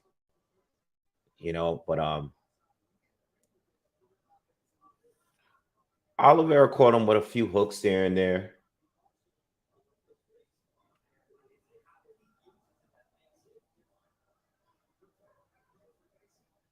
See, I want to see from Mason. The reflexes haven't really gotten all the way in yet. Because Oh, nice left hand. He has him hurt. He has him hurt. He's about to go down. Caught him with about 3 or 4 left hooks. I don't know if Oliveira's getting up. Nah, he's done. He's done. He fell back down. Mason got him out in the second round, 42 seconds left.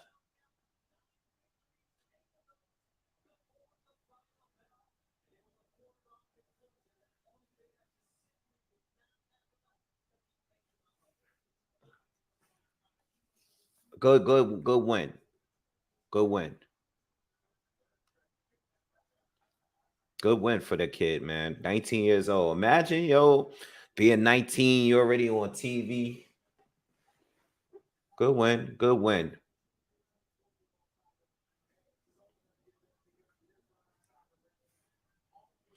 Yeah, I'm ready for the Anderson fight too, man.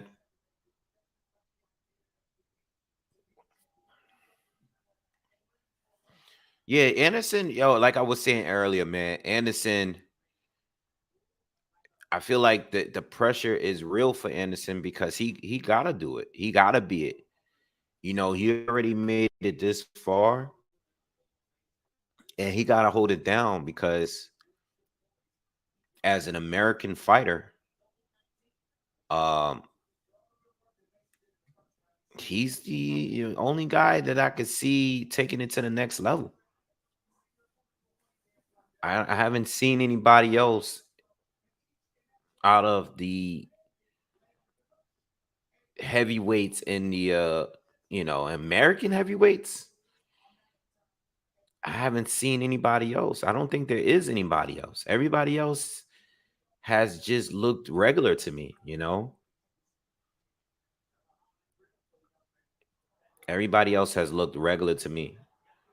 After Wilder and Andy, it would have to be him. All these other guys I'm looking at, Jermaine Franklin, Steven Shaw, um, Jonathan Wright. And all these guys are older guys that's been around. Jerry Forrest, all these guys been around. Jerry Anderson gotta do it. You know what I mean? It gotta be him. So he gotta feel the pressure. Him talking all that retirement talk, like, bro, we need you. After Wilder is gone, we need somebody to level up, and I feel like he has the look, he has the charisma, he got the attitude, he performs good, like he's getting knockouts.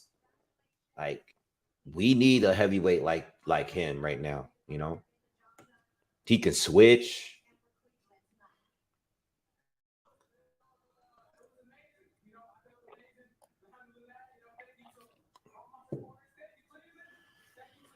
Yeah, he don't even look 19, bro. He really don't even look 19.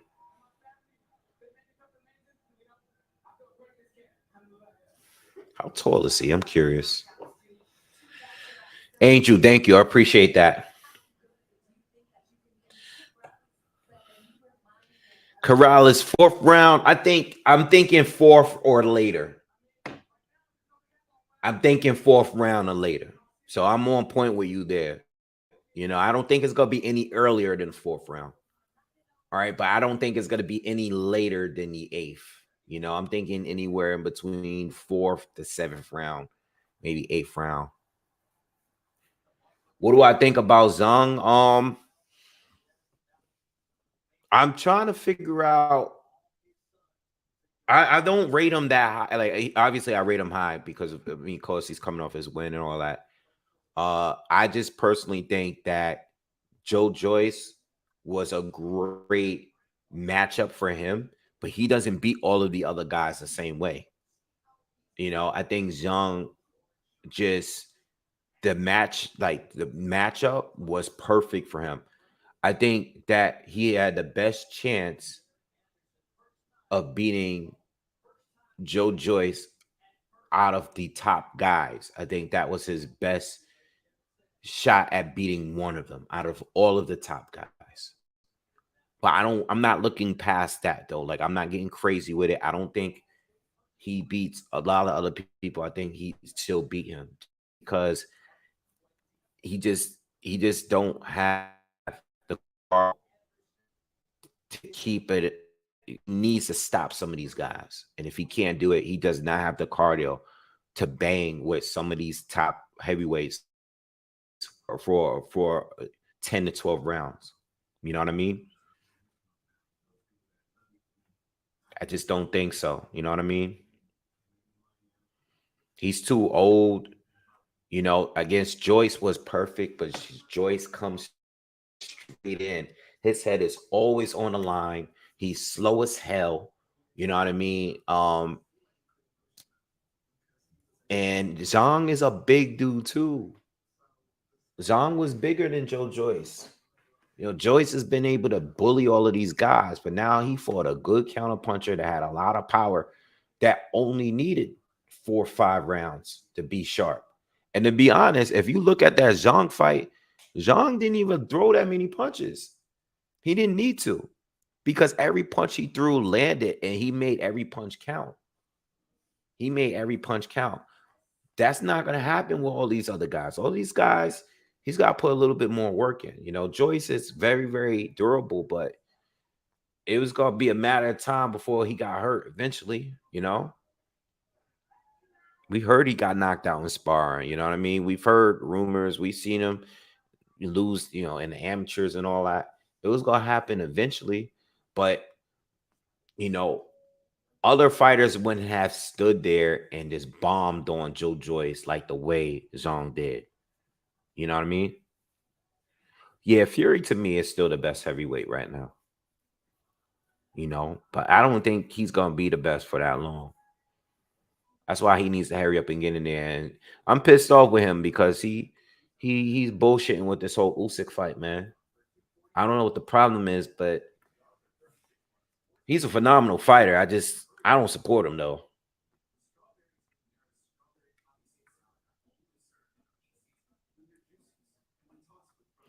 Jared Anderson is next, y'all. So we just waiting for that to start. Looks like they're on time. They did say the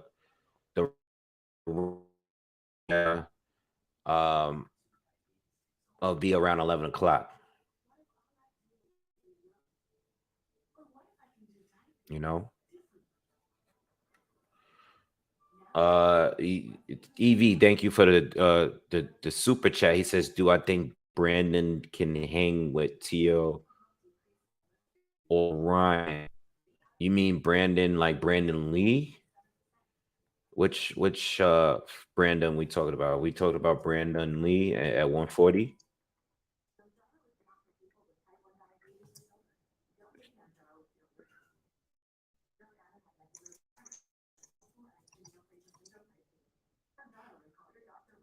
Yeah, okay, yeah, you're talking about him.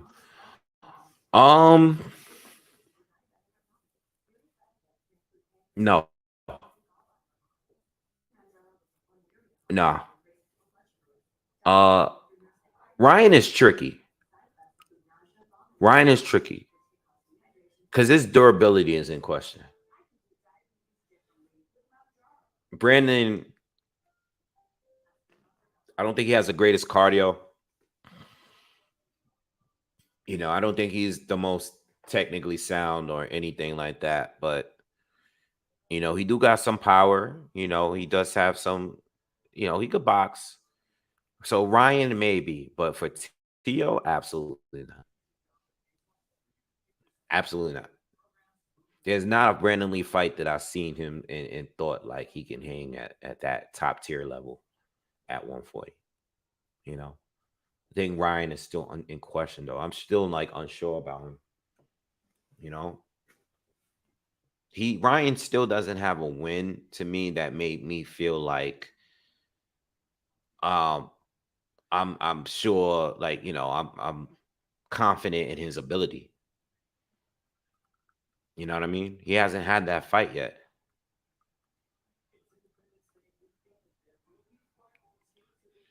They said, you said that Fury and Usyk is set for January 2024. I mean, why 2024? You know, if they're gonna have it in Saudi, why are they waiting a whole year? These guys are gonna sit out for the entire year for what? You know, these guys should have had already fought. What are they sitting out a whole year for, to do what? Nah, Ralph, I won't be here. I'm gonna be on vacation. I'm gonna drop a bunch of content before I go, but I'm gonna be on vacation. Leaving on Thursday, so I won't be going live that weekend. It's gonna be my birthday weekend, so I won't be able to do any live commentary next week. So we getting ready for the main event. Jerry Anderson's getting ready to come out in a minute. This is gonna be his homecoming fight, facing off against Charles Martin.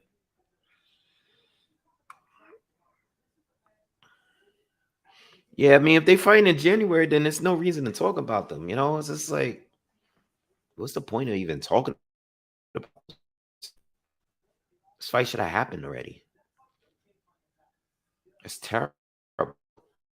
Now, I don't believe all this undercard where AJ is gonna be on the undercard fighting Wilder, and then who's the other fighter that they says gonna be on the undercard too? I'm not being all that cat, man. They ain't gonna be fighting on the same card.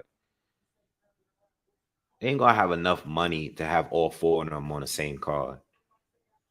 I mean, it's in Saudi, so if it's gonna happen anyway, it's gonna happen there. But they're gonna have to put up a lot of money to have all four of them on the same damn card. You know what I mean?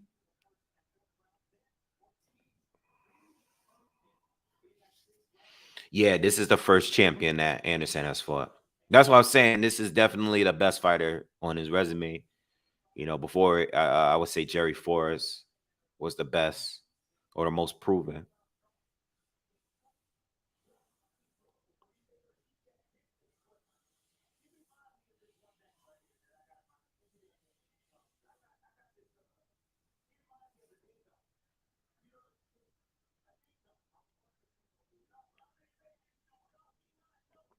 Who's Tim Bradley talking about?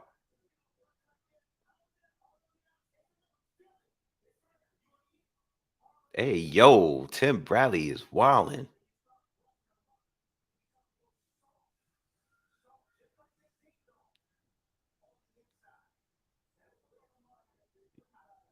Tim Bradley, is he talking about Charles Martin like that?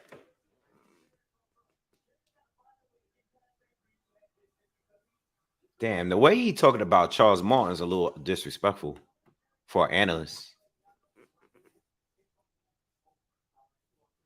He talking a little crazy about him. I don't know. He called him a ding dong and broke. He basically said like he called this break. I mean, I don't know. I don't know. That's not something I think he should say right before a fight is about to go down. I think he's gonna lose too, but damn, I think Tim was being like a little disrespectful, calling him a ding dong and all that. I think Tim been watching a little bit too much It Is What It Is with Cam and Mace. I think he been watching too much because he's starting to talk a little crazy on the Tim. He said it was yo. He said it was firm on the outside but soft and oh, that's crazy. Oh my god. That was crazy. Tim is just wilding out. Yeah, I don't know what Tim is talking about. I think that's a little disrespectful, but all right. I think Tim's just not caring no more.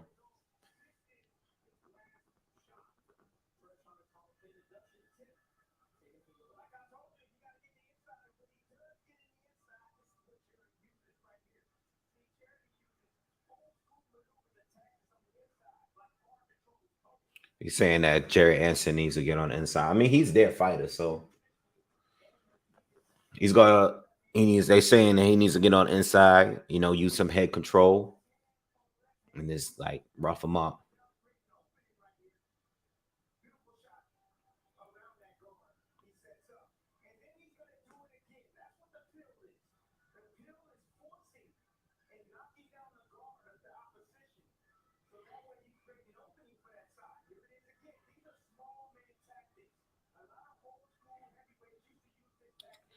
I like how they doing like the being really technical and showing like film study on what the fighter needs to do. I'm not saying it's never been done. Obviously, it's done a lot on YouTube. Shout out to like boxing gyms and other channels. Um, but it's good to show it on here. You know what I mean? And educate boxing fans on what they need to do. These fighters need to do in order to win from a real technical standpoint. You know, you said Tim's head is like a coconut full of water.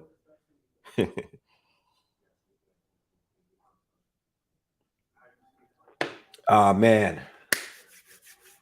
I'll be right back, y'all. Let me just get me a glass of ice before this fight starts. Wait, hold on. Let me see what Jared Anderson's saying.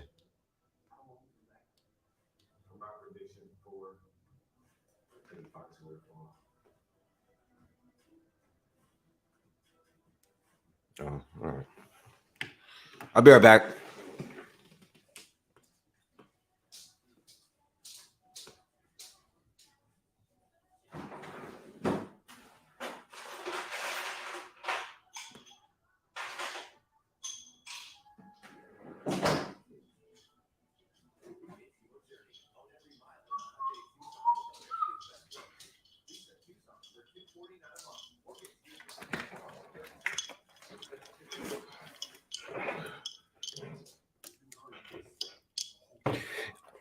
Is there anybody here that actually thinks that Charles Martin's gonna pull off the upset?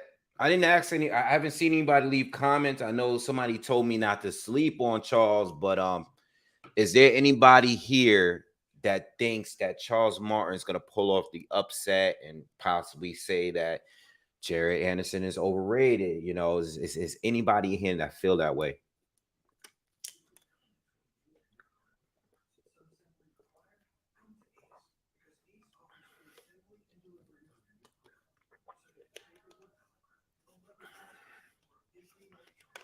Ralph said, I think Martin can win. Kiro said it's possible. Angel said he did. Okay.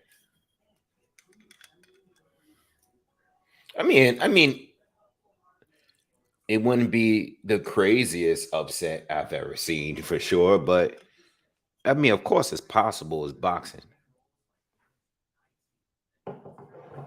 especially the way he walks this earth. You know what I mean? It's definitely possible. Furlong says Charles Martin is number 2 pound for pound, so it's possible. That's true. That's a fact. That's a fact. Charles Martin definitely pound for pound number 2, at least.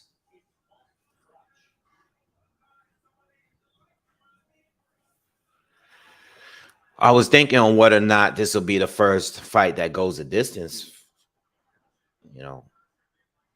I don't think so, but yo, Vigilante, you guys can't front. When he said that to AJ, that was hard. Like, that was one of the dopest things I ever heard a fighter say to another fighter. Yo, I thought AJ was going to knock him out, but the way he said that, I was like, yo, maybe not. Like, yo, when Charles said that, I was like, oh shit, maybe he pulls it off. Because it was so, like, the way he said it, he looked so confident. And I was like, oh shit, this dude think he really gonna win. So he went in there and got dusted off. Oh man, yo. Oh man, I ain't gonna lie, man. I missed that version of AJ though. That was the AJ. That version of AJ when he was fighting Martin in Brazil and all that, he was just a beast. Povetkin, he ain't care. Like, he was getting caught with shots, but he was just in there to destroy dudes. Never hesitated. I like that version of AJ. You know. But yeah, it was hard. Like when he said that to AJ, I was like, yo, son, this dude's talking that shit. He didn't win in there. It's like Brazil. Well, Brazil, I ain't believe Dominic Brazil. Remember when Dominic Brazil did that stare down with AJ and he tried to like, he tried to intimidate AJ. And AJ is like, yo, don't come over here doing all that shit like you're Americans. And he said he was talking spicy. I was like, nah, I don't believe it. Charles, I thought at that point, I thought Brazil was doing too much. I thought Brazil was trying to be tough and it didn't work out for him neither. You know, Charles said I could cut it out.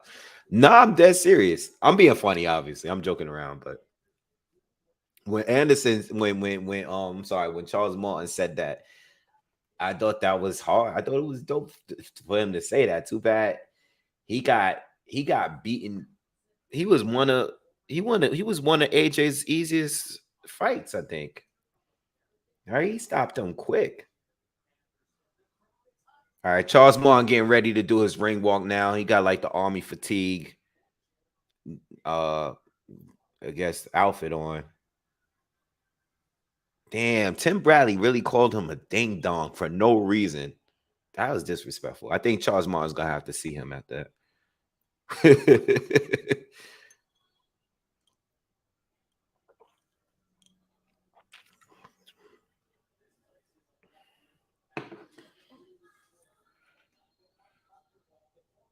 Charles Martin doing his ring walk.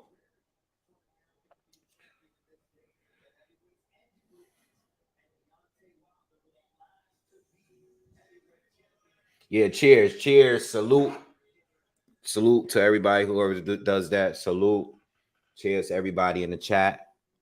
You guys are some drinkers too.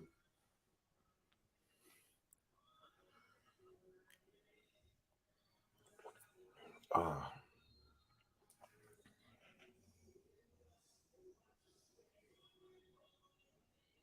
One thing though I do respect about Charles Martin though is he stay in the gym. He was waiting for the phone call. I like that. You know what I mean? Because he ain't had nothing scheduled. This is a replacement 3 weeks before the fight. I like when these fighters are ready. You know what I mean? Because this is a good fight for a former champion. Just to be ready for a phone call, that's good.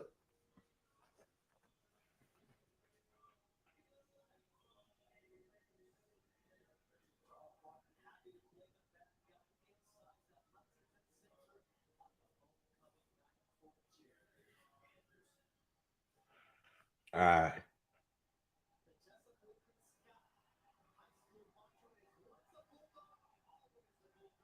What's right before Jared Anderson's getting ready to do his ring walk now? What's your pick? What's your predictions? Is it gonna be a knockout? If it is, if you got a knockout, what round? And if it's gonna be a decision, let me know in the comments who you got. Jared Anderson, Charles Martin, knockout, uh, distance.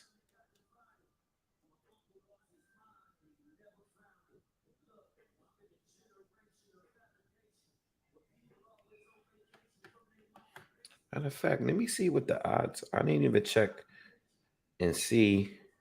Not that I ain't putting no money down. I don't care how much of a underdog Charles is. Let me see.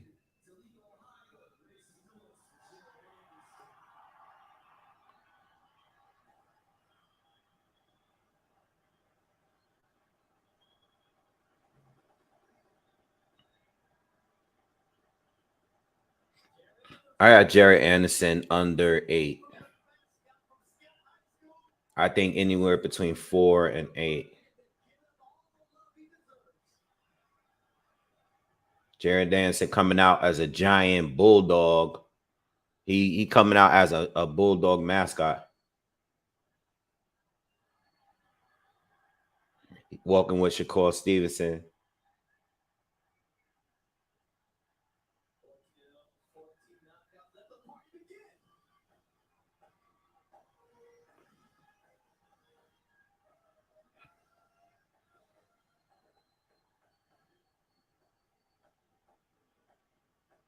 Let me see what they got Charles Martin as a plus 750. I mean, that's not bad. I mean, if Jerry Anderson were to happen to be like overrated all this time, and maybe he's having a bad night, maybe the nerves of him fighting at home gets to him. That's not bad. It's plus 750. Charles Martin by knockout is plus 1200. Damn, son.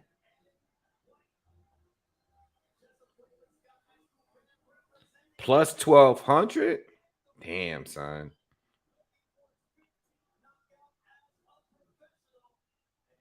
Nah, Charles Martin ain't winning.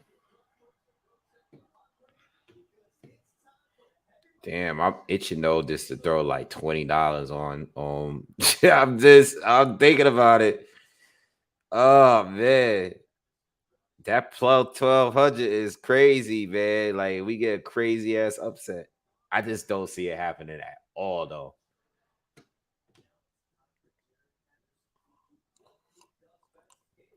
He said, "Yo, R&B Garvey said people don't have bad nights against Charles Martin." Nah, you can't say that because Luis Ortiz almost did. You know, I mean, he got dropped twice. He got dropped twice, bro. Luis Ortiz almost lost that shit. That was a good comment, though. I'm gonna leave that up. Man, I'm about to put $20 on this dude.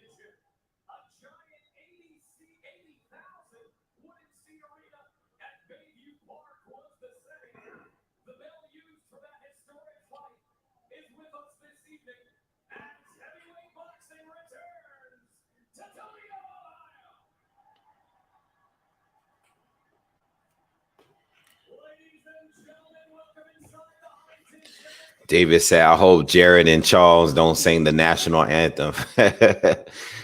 Yeah, we won't be hearing that, man.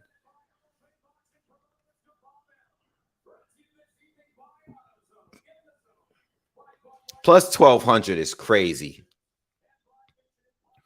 Plus 1200 on a former champion is kind of wild, bro.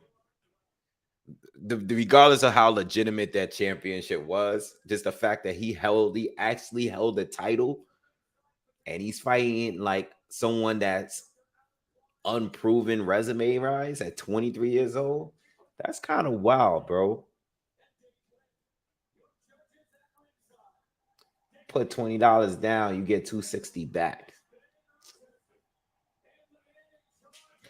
There's somebody out there that got mad bread that's just gonna put like a G down just for the hell of it. You know, that's just for the hell of it. He's gonna put $1,000 down, and he's gonna, he's looking for something to win to get back big. That would be crazy. Plus 1200 is kind of wild.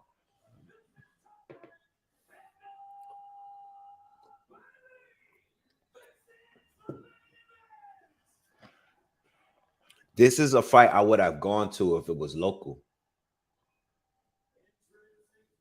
You know, I like going to the not the super big name fights because you get phenomenal seats without having to pay too much money. I would have went to this fight if this was local. Like if this was somewhere in like New York or Connecticut and Jersey, I would have been there tonight. I would have definitely been there.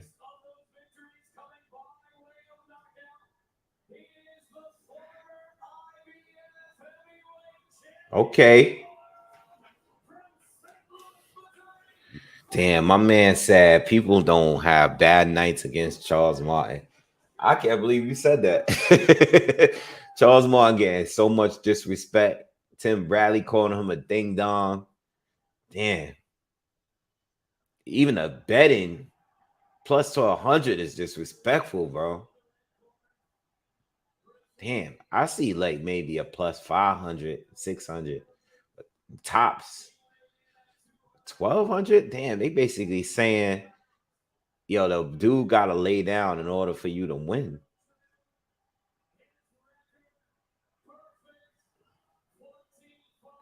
I mean, anything could happen. This is boxing. I mean, maybe there could be an injury or a headbutt or something stupid. Something dumb could happen.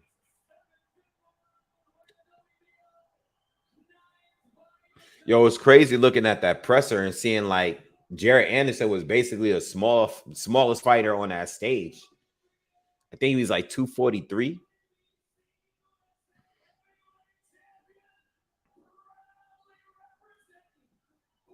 Yep, Vigilante said he's a former guard. How dare you talk about the god?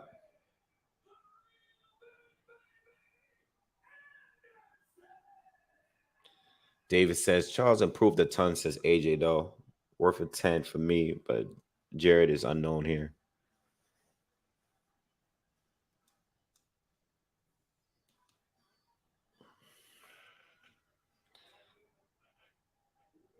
Sagan, good luck.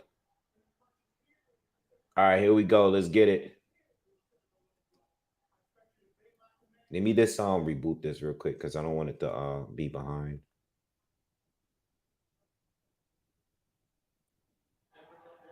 All right, it's on time. All right, here we go. Round one, y'all. Let's go. Let's get it. Let's get it. Let's get it. I think it's gonna be a few rounds. I don't think it's gonna be. I think it's gonna be a few rounds. All right, let's go. Let's get it.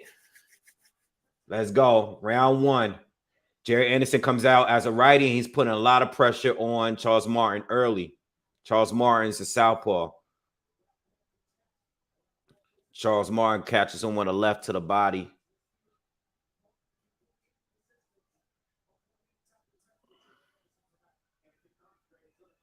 A lot of pressure from Jerry Anderson already.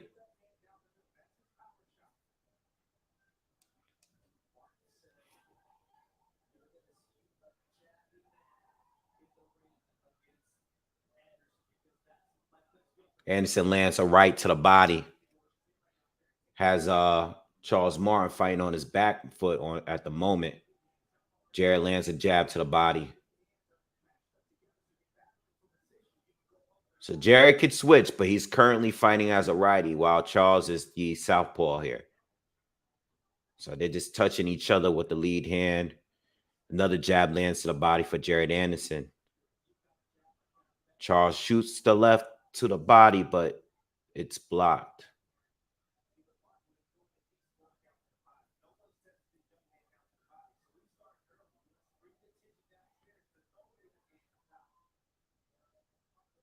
Watch the feet. Yeah, I was about to say Jared Anderson stepping on his toes.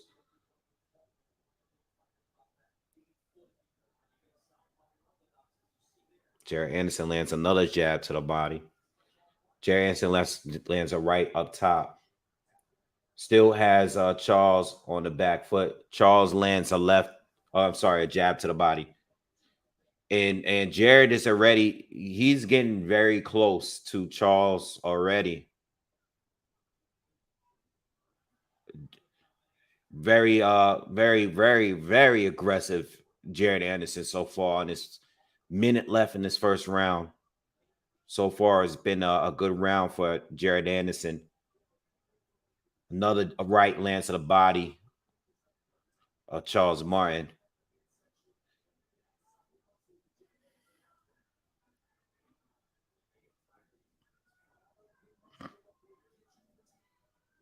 Tell you one thing, Jared Anderson, with all of that, stress he claims he goes through outside of the ring, he's not showing it on the inside. I mean, he's looking just as good as he has looked in the past, but he's fighting smarter. Charles went for two left hands, missed both.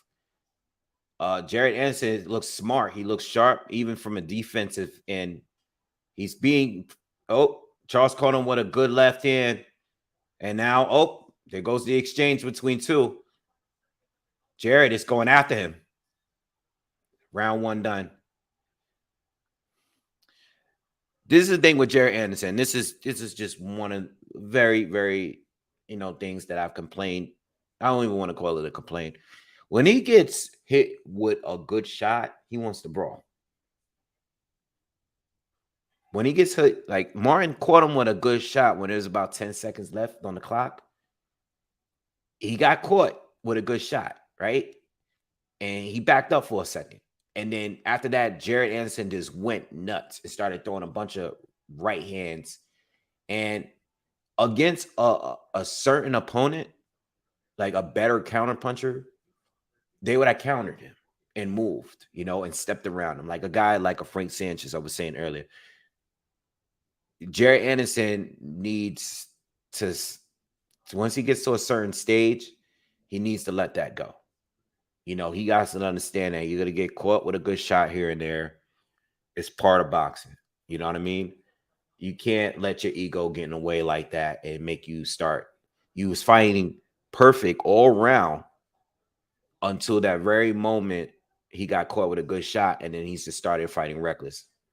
And that's what happened in the Jerry Forrest fight. It's just that Jerry Forrest didn't have the power and the ammunition to go back and forth and trade with Jared Anderson. But you got to be careful with Charles Martin. Charles Martin, he has punching power. All right, David, thank you for donating. He says, don't catch you on a live often, showing support for the best boxing channel. Thank you, David. I appreciate that. Appreciate you for that donation and that comment. All right, so we're in round 2.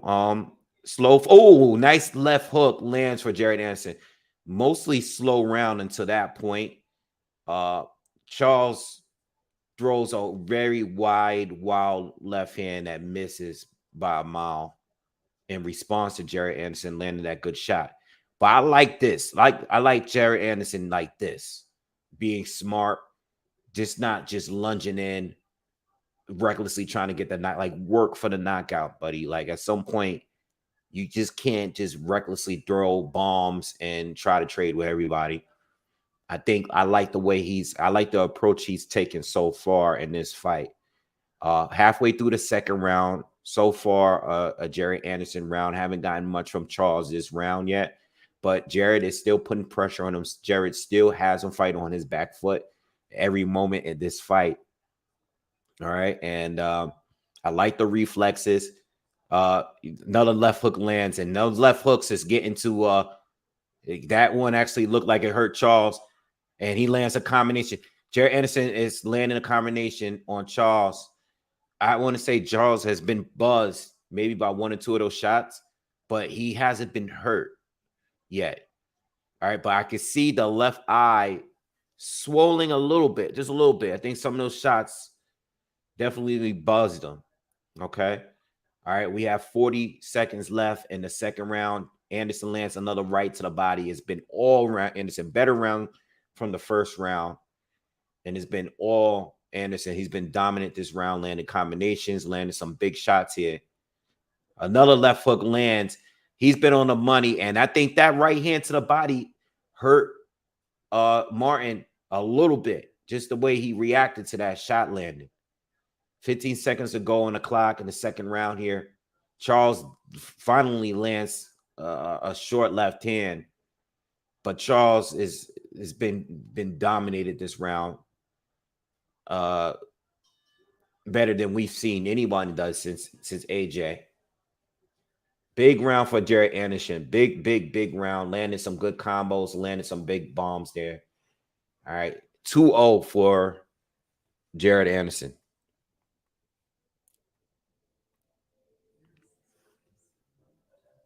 Kirbeck says Charles is trying to catch him coming in. Good strategy. Definitely. The thing is, Jared Anderson has displayed some good defense and good reflexes. For the majority of those, those left counters, those left hand counters, he's been able to, slip a lot of those shots.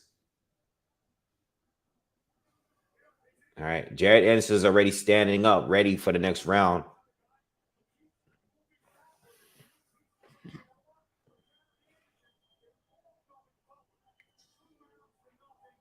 All right, 2-0 for Jared Anderson, and we're round 3. Jared Anderson is still fighting as a righty. He hasn't switched yet.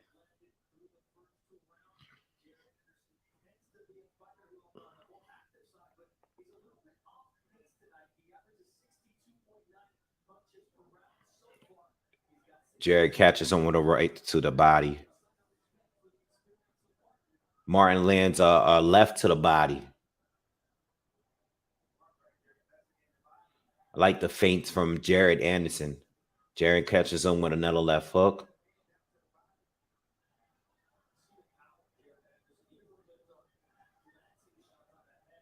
Jared looks good so far. Very good.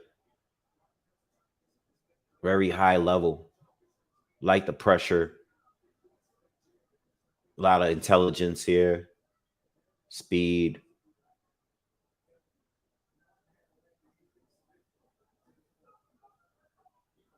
I think there was a head clash there. I think they're okay. No cuts.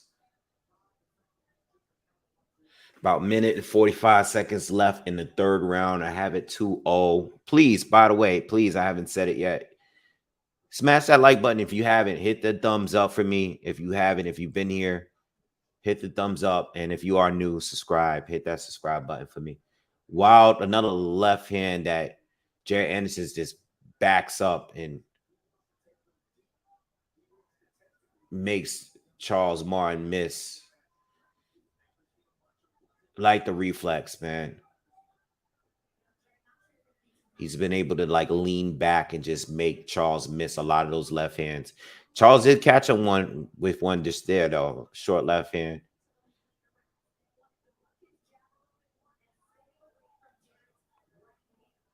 Jared just switched to southpaw. Just switched to southpaw for the first time.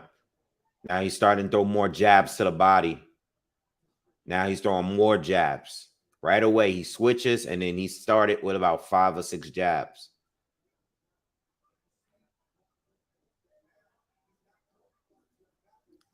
See, now it's just all jabs.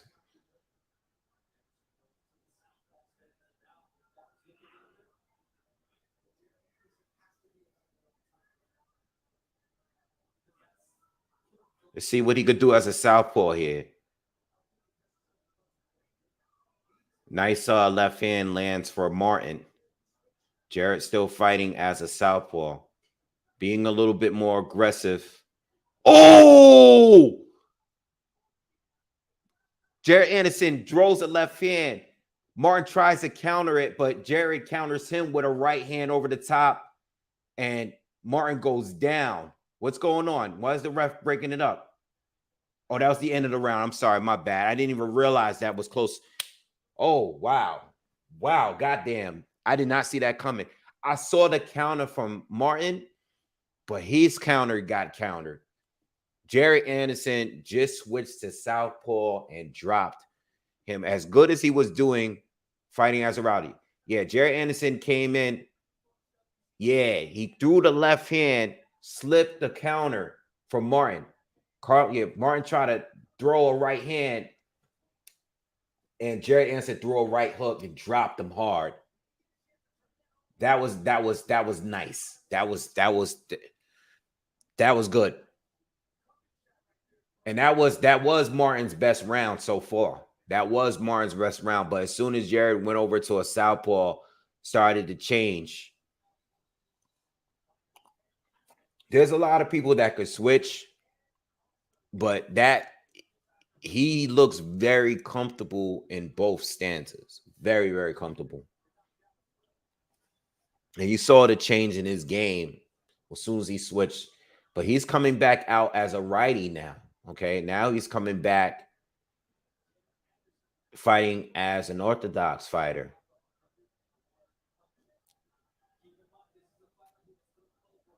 So I think he's just going to continue changing here. I don't know. It's kind of weird because, I mean, he was winning the other way. I mean, the current way. Maybe he switches at some point again in this round.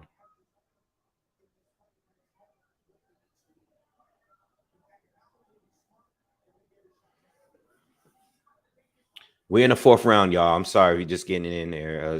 We're in the fourth round, about 40 seconds deep into the fourth. I got Jared Anderson winning all 3 rounds.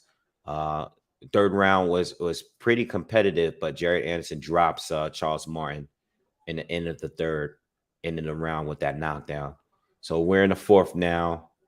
And Jared Anderson is still keeping that pressure on Charles Martin. All right. Martin lands a left.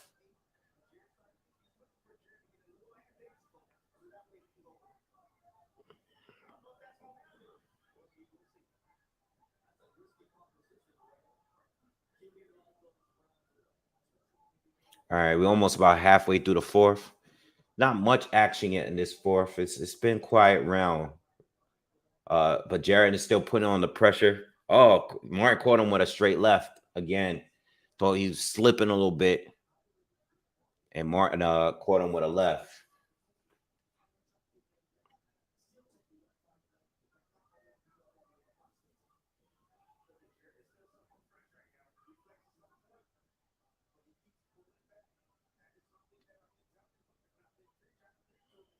So Jared Anderson has switched again, and he's gone back to southpaw. All right.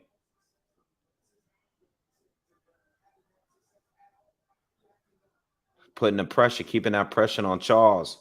Going back to throwing jabs. Another left hand from Charles. Oh, he has Charles Martin on the run. He's beating up Charles. Charles is fighting back, but Jared Anderson caught him with another combo. Thought Charles was going to go down, but he didn't. Yeah, Jared Anderson. Then Jared Anderson just switched again as a righty and countered Charles Martin with a right hand. Charles starting to look like he's gassing down a little bit. He's gassing out a little bit. I think the pressure's getting to him. Another combination. Uppercut lands for Anderson. Anderson is landing some big shots here, but Charles is still in the fight.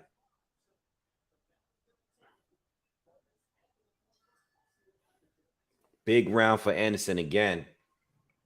4-0. What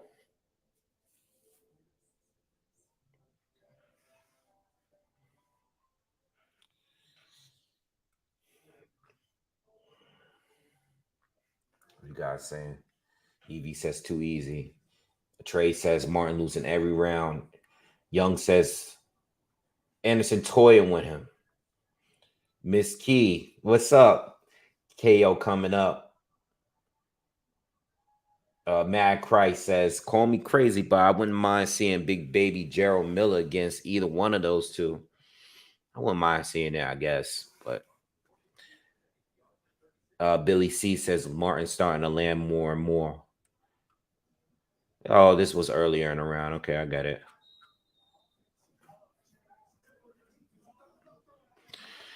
Kiro says Anderson should stay. I'm sorry. Corrales says Anderson should stay southpaw for the rest of the fight. I don't know. I don't know how I feel. Like I feel you. I think he's definitely doing better as a southpaw. Excuse me, but I think the constant switching is starting to really confuse.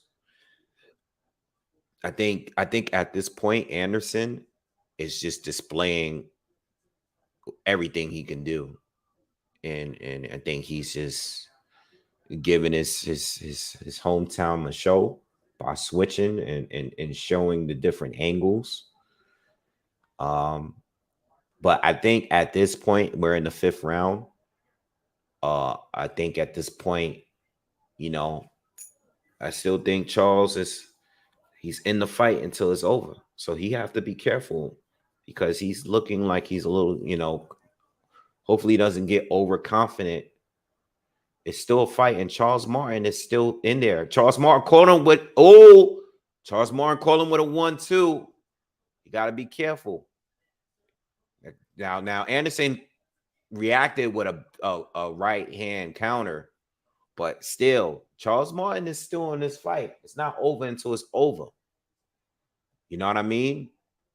Don't get knocked. Don't get put on your ass for trying to be flashy. And so far in this halfway through this fifth round here, Jared Anderson got caught with a good amount of shots so far. So he has to be careful. He's fighting as a righty right now. Oh, big 1-2. Anderson is hurt. This is what I was just saying this. Anderson caught him with a right, but he's tying up a little bit. He got hurt by that. This is what I'm saying, y'all. This is what I'm talking about. Oh, Anderson caught him with a one. They trading, but Anderson's hurt. They both hurt.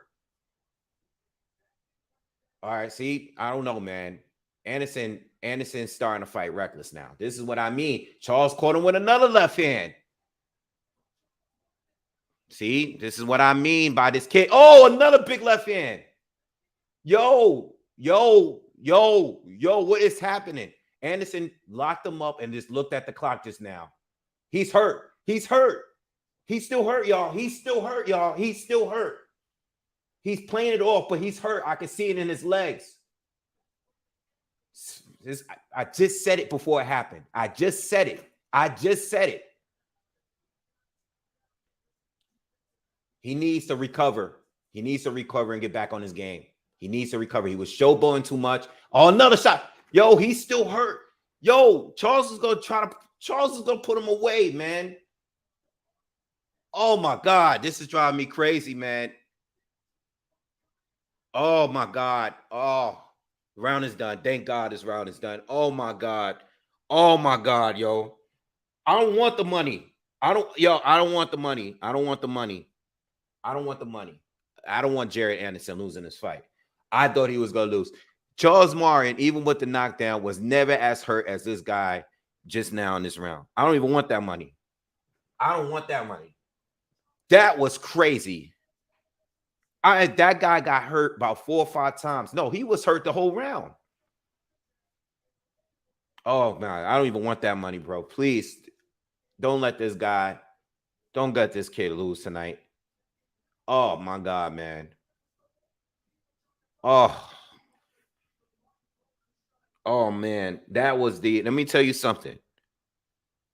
And Jared Anderson is bleeding from that was the biggest round of this fight. Fuck the knockdown. That was the biggest round of this fight. That's a 10-8 round without the knockdown. Jared Anderson's head was getting launched back. He was hurt. His legs were shaking the entire round. All right, so Jared Anderson is now coming forward again. We are in the 6th round. Woo! All right. Let's see what happens from here. Oh, another right hand from Charles Martin. It seems like every time Charles hit him now, it seemed like it buzzes Jared Anderson. Oh, man. Tough fight. I said, yo, man, just get the job done. Stop playing with this guy. He is a former champion. Don't showboat.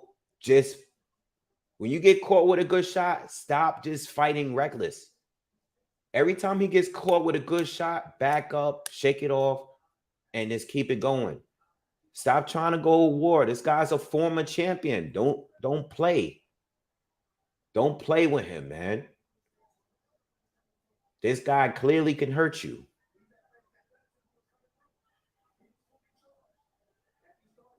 Just saying it, bro. Jared Anderson seems to be going back to his jab and being a little bit smart here. Think he should fight as a southpaw, though. But he's been consistent so far with this jab in this round. He's been just popping out Charles Martin's head back since the beginning of the round. And you know what? Yo, if it's what he has to do this round, take the round off. Charles has caught him with another right hand, but Jared caught him with another one too.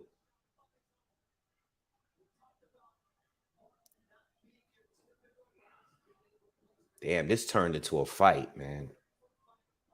Jared's doing better this round. Take the round to recover your legs, pop those jabs, take the round off.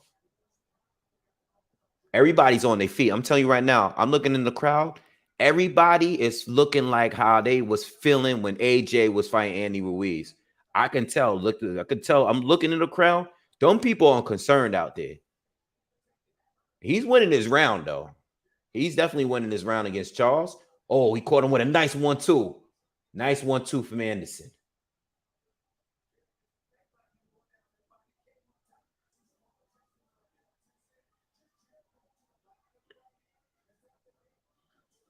Charles might be a little bit, I don't know if he's playing possum or not.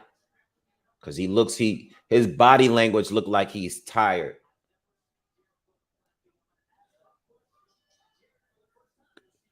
Good simple round for Jared Anderson. Nice little comeback round. I mean, Charles Cook still caught him with a few good shots, but he fought smart that round.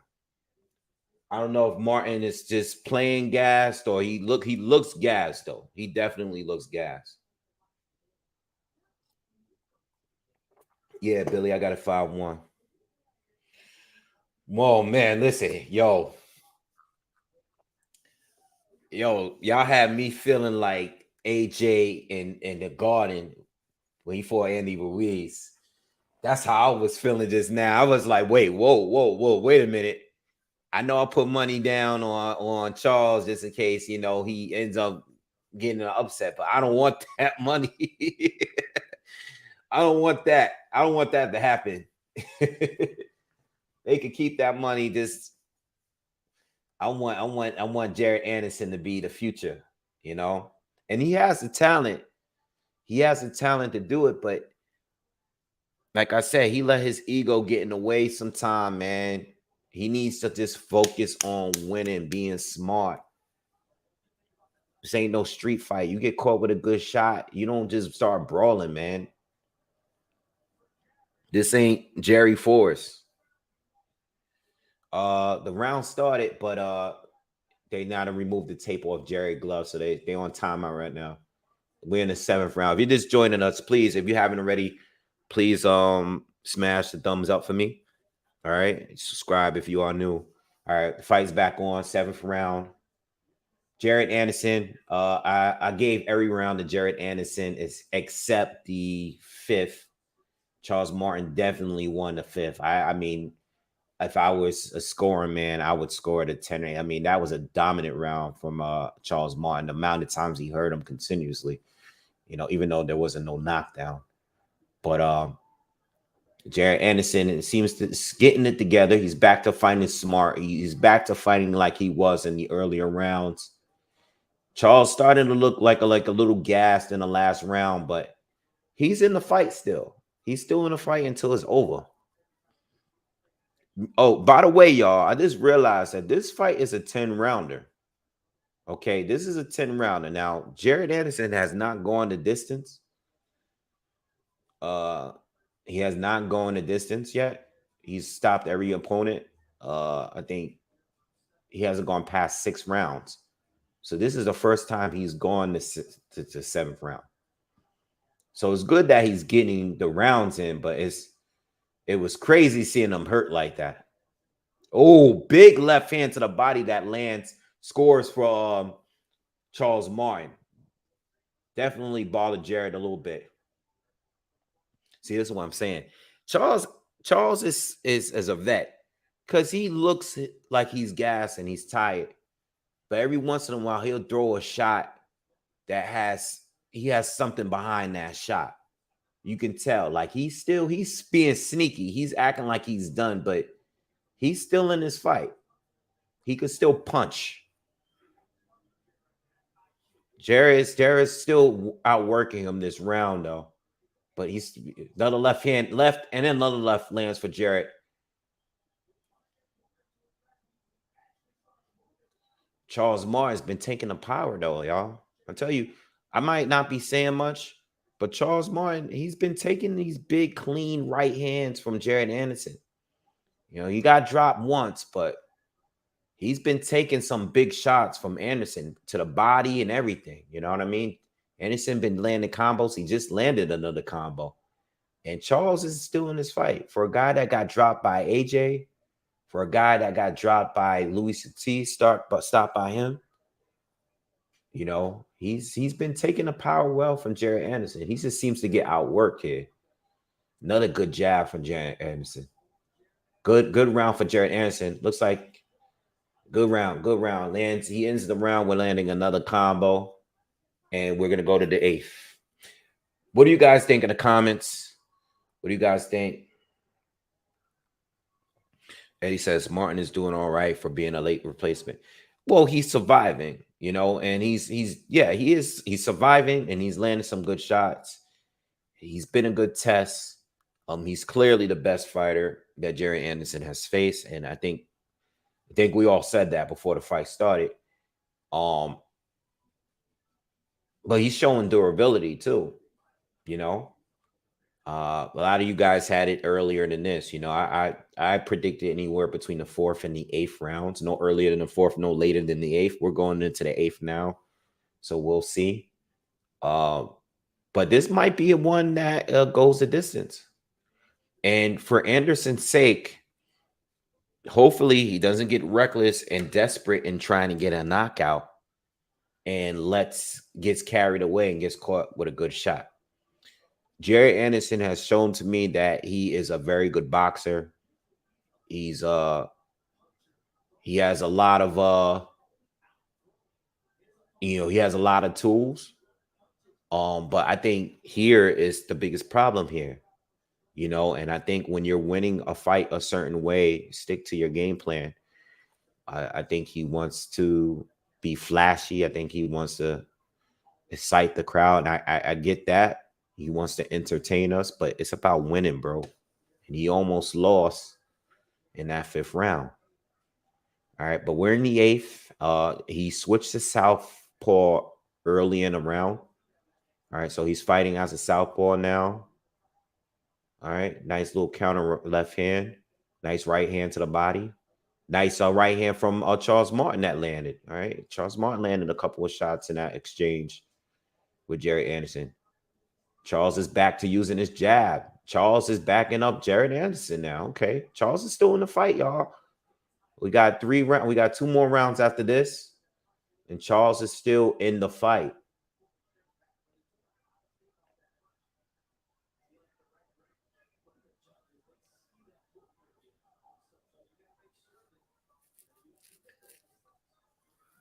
Charles is very tall and rangy, long arms, but he's very squared. He might be a little too squared. Yeah, that's a problem with his style. Like Anderson is it hasn't been hard for Anderson to get in position when it comes to him. Anderson, nice combo to the body lands. 1 minute left in the eighth, and Anderson is continuing his dominance here. He's landing a left hook to the body. He's just walking Charles down. But again, he's landing a lot of shots, y'all. If y'all not watching it, if y'all just listening, he's landing a lot of shots, but he has not been able to hurt Charles Martin since early in the fight. And Anderson is looking up at the clock. 30 seconds into the left in the eighth round, and I just caught him looking up at the clock again. Oh, nice jab landed by Charles Martin as Anderson was coming in, rocked him a little bit, but again, Jared Anderson is winning clearly. It's just, I think it's the amount of shots that he's taken and the fact that he can't put Charles away here. It's gonna have people gonna have a lot of questions about him after this fight. I already see it.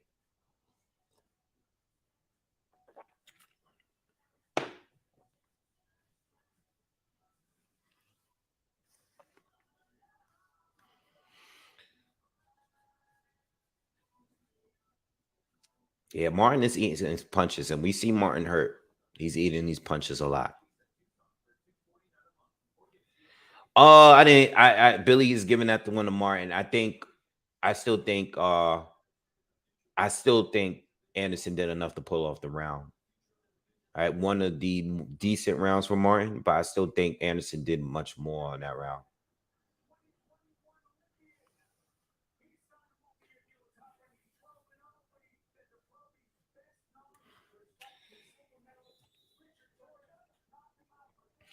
I think Anderson needs to focus on winning this. Nah, you know what? I don't hear no fireworks. Good question, Evie. Not where I live though. Now, if we're still in Harlem, they probably going crazy in Harlem right now. I don't live in Harlem no more, so it's quiet as hell in here.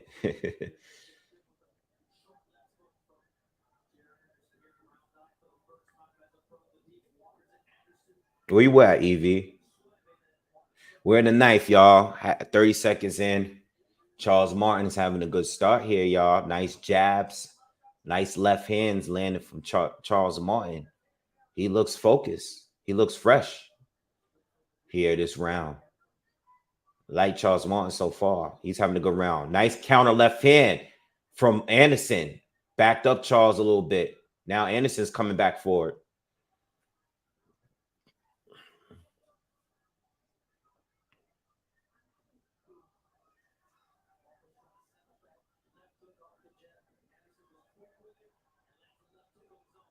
Nice, nice right counter from Anderson. Anderson's starting to press forward. Charles Martin definitely won the first minute of the round, but he's starting to back up again. And Charles is coming. I'm sorry. Anderson is coming forward. Anderson just switched to southpaw again. Ooh, big right hook to the body lands for Jared Anderson. You heard that one. Oh, nice 1-2 from Jared Anderson. Lands the hook and the straight left behind it. Perfect. That should have been a shot that dropped Charles Martin. Charles Martin walked through that too. I don't even know what to say anymore. Oh, that was low. Yeah, they ref jumped in. Yeah, that was low. That was low. That was low, ref. Anderson having a good moment right now. But I'm surprised Charles didn't go down. I mean, you can't get no cleaner punching than that. And I think Jared's trying to get the knockout here, being that there's only one more round after this one. He's looking like he's starting to put pressure, but Charles is eating those shots, man. Charles is eating the shots. You know, it's like the Konoski fight. Konoski was going to war and he was landing a lot of shots, but Charles was just eating them shits, man. Oh, Charles again, another big left hand lands for Anderson. And a right hook to the body. He's putting a lot of listen, he's putting a lot of punishment on Charles, but he can't drop him. He can't drop him. He can't drop him.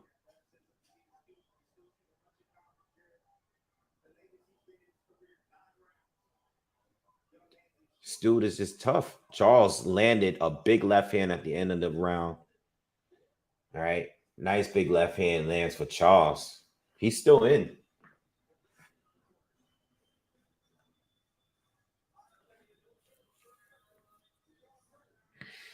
Evie said Tim is looking goofy for Trash and Martin. Yeah.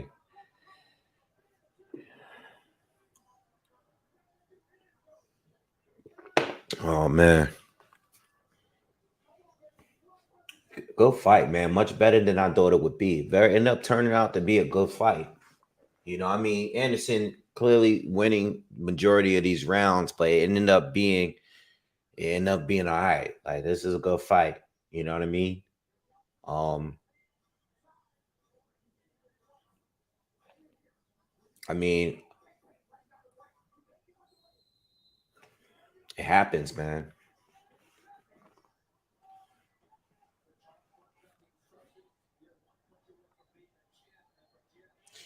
I mean, for him to go this far, this is his first time going 10 rounds.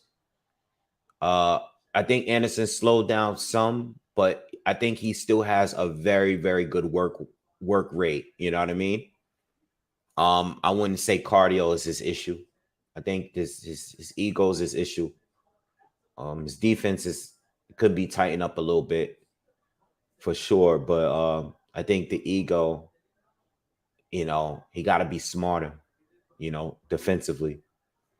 Got to be a little bit more responsible. I think he likes to slug. That comes with experience, though, and I think now that he felt hurt and felt the power from someone that can actually hurt him, I think, you know, it might change him. You know, this ain't Jerry Forrest. You can't just beat everybody up. Now you fighting a guy that can hurt you. Slow round though. I mean, Jared is still putting a lot of pressure on him. He hasn't landed anything big on Charles yet. Charles is being real slippery this round. Anderson caught him with a left just now. Almost halfway through the 10th. Not much action. Anderson caught him with a right just now. He's fighting as an orthodox. Nice short little left hook landed for Anderson. Charles is still throwing, but he's missed his mark. Nice 1-2 from Anderson. That's another, that's another combo. Was clean. It landed clean. Just didn't buzz Charles, man. Charles has just been showing a great chin. And maybe Anderson, maybe he's not the biggest puncher. Maybe it's just work rate that normally just stops some of these guys. He's knocked out some of these fighters with much less. Nice combo from Anderson, man. Charles is still, being slippery, but he's going to go the distance, man. 45 seconds left in the fight, and it's looking like Charles is going to go the distance. Another right hand lands for Anderson. Left to body for Anderson. Crowd is cheering for him. Crowd is on his feet.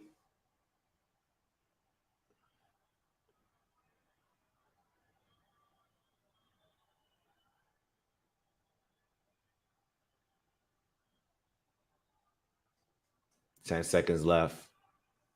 Charles Martin still. Oh, Charles Martin hurt Anderson. Oh my God. Oh, the fight is done. Charles Martin caught him with the big left hand at the end of the fight. And Anderson was forced to hold on at the end. Oh my God. What a terrible way to end the fight. By the way, Anderson won the entire round, but Charles clipped him heavy. He clipped him heavy. Yo. Woo! Yo, he got saved by the bell. Oh man, I don't want that to happen no more, bro. Damn, Charles Martin caught him. The very last punch, boom! He showed a replay. Yo, he hit that man hard, and this guy was doing the dance, man. Oh, he held on though. He slipped the next couple of punches after that and held on. Oh my God. All right. Oh. Oh man. Oh man, y'all. They gonna be talking about your boy. Oh man, they gonna be talking about him. They gonna be talking about him, man. Yeah, man. A lot of people gonna feel like he ain't it. Still think he's the best up and coming American champion. I mean, American fighter for sure. But now it doesn't get any easier from here. This is the thing. Great fight. Yes, absolutely. Great fight.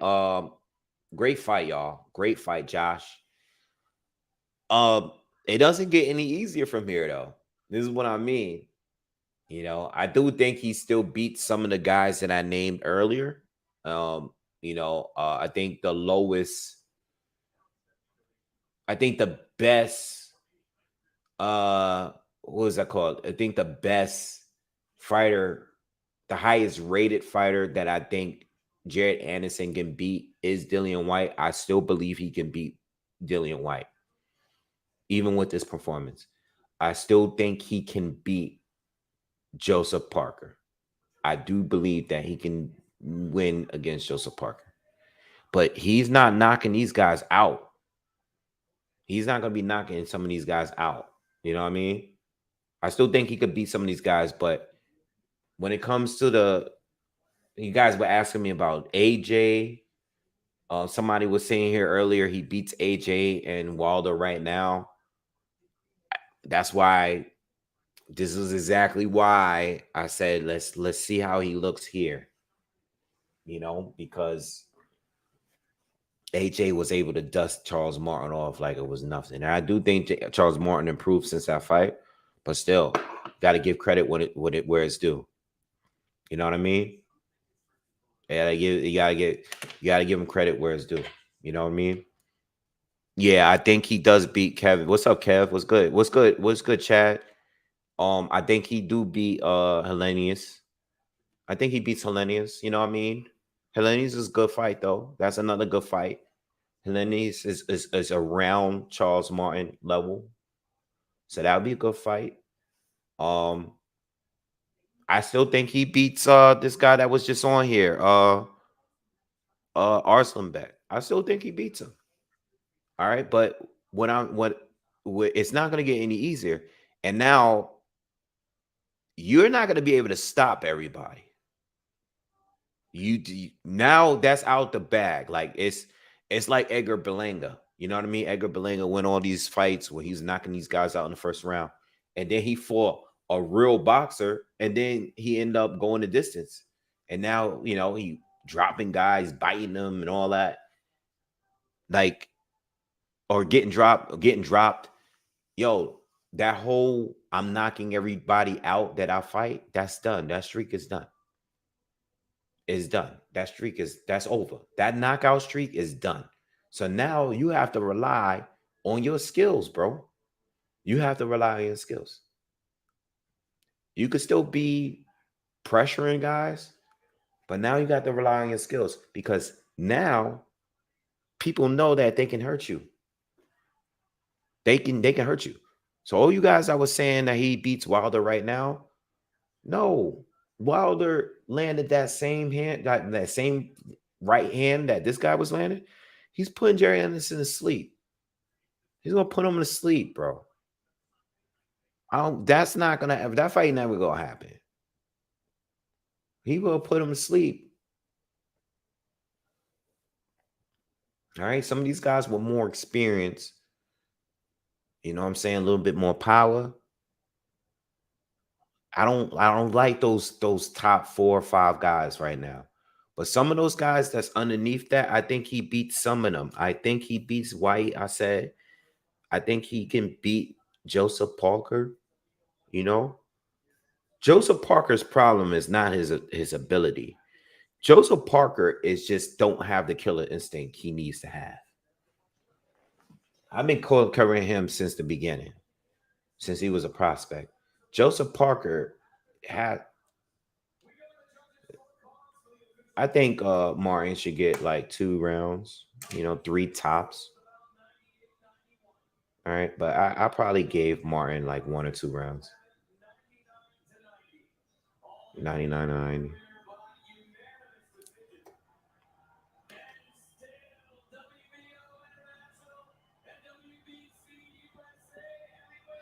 Charles Martin looks cool. Charles Martin got called last minute. He's a replacement. He went the distance to this kid, and he hurt him throughout the fight.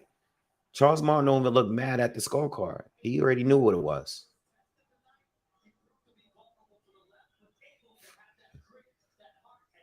Charles Martin showing mad respect.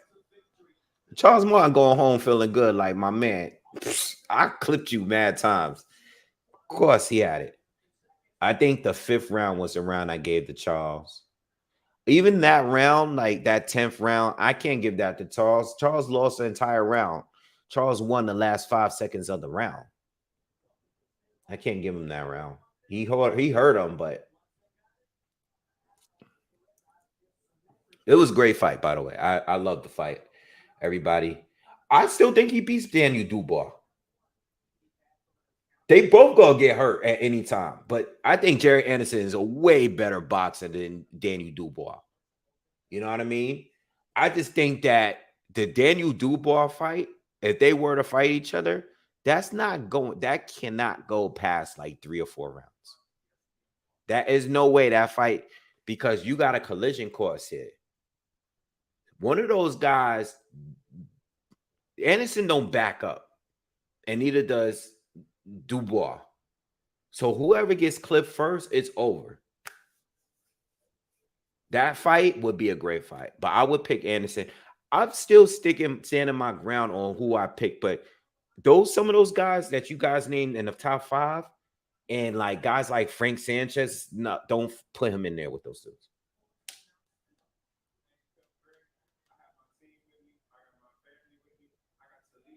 A lot of you guys saying that he's too small for a heavyweight. I can see that argument. Being 243, saying 243 is too small is crazy though. It's not that he's small, it's just some of these guys are giants.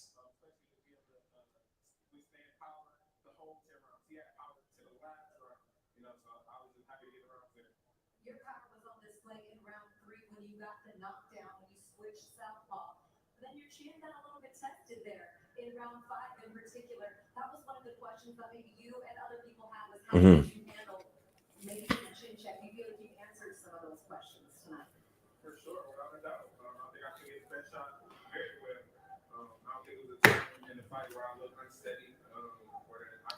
Rob Core, Rob Core, thank you, bro. I got your Cash App. I know you in here. Thank you. Appreciate that, man. Salute. Good luck.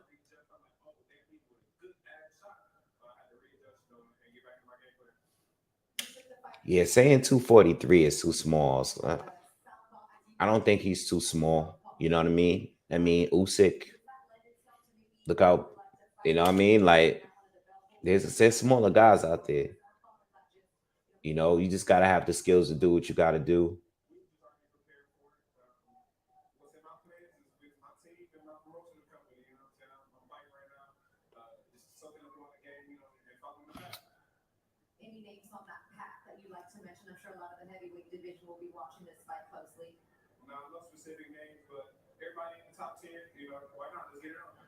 Is anybody in the top 10? No specific names. He's trying to get two. He's trying to stay active. Trying to get 2 more fights this year.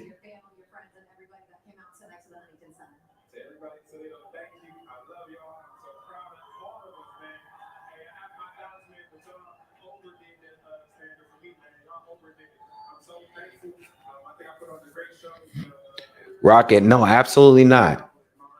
Frank Sanchez has been the one person that's not on the super elite list of fighters that I said that Jared Anderson needs to stay away from. And that would not change anytime soon. Frank Sanchez is, hold on. I want to see what Charles Martin say. Frank Sanchez is all wrong for him. This is not a good matchup for him.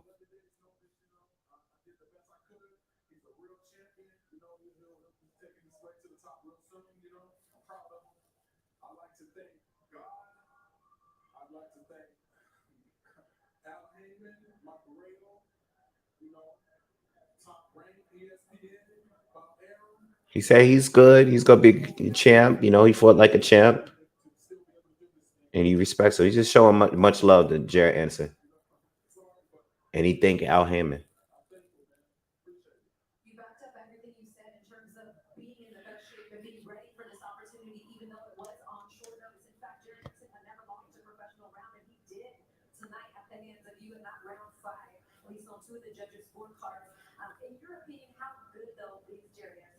Ask him how good is he? Really good, man.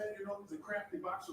Usually, when I catch somebody and hurt them, I can finish up. I can follow up and they're still standing up. If they don't fall and they tell me, I have to get the shot, usually I can follow up and do damage and put away. But he is like a little middleweight. You know what I mean? Like the dude is crafty as a motherfucker, and he was able to. Yeah, he said that on ESPN.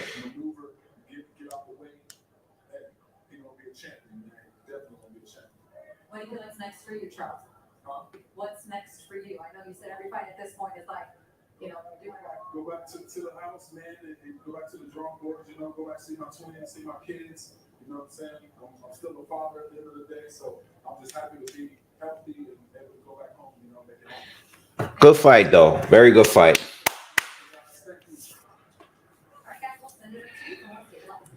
Oh, God. Now we get into trash. Jay Sanders says he calls him trash. That's crazy, man. That's crazy. This is what I mean. That's why our boxing fans are trash. Dude, he gets tested. It's his best fight.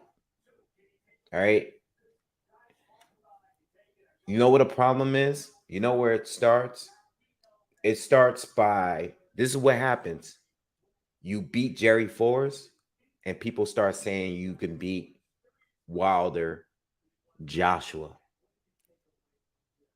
Andy Ruiz, Usyk, Fury. You beat Jerry Forrest, and then people start comparing you to those people. And then when you actually level up for real, which this was, and you just do okay, now you're trash. You know what I mean? Like at the end of the day, this still this was his best opponent. And he lost, in my opinion, one round. All right. Now he got hurt a few times and he didn't get him out of there.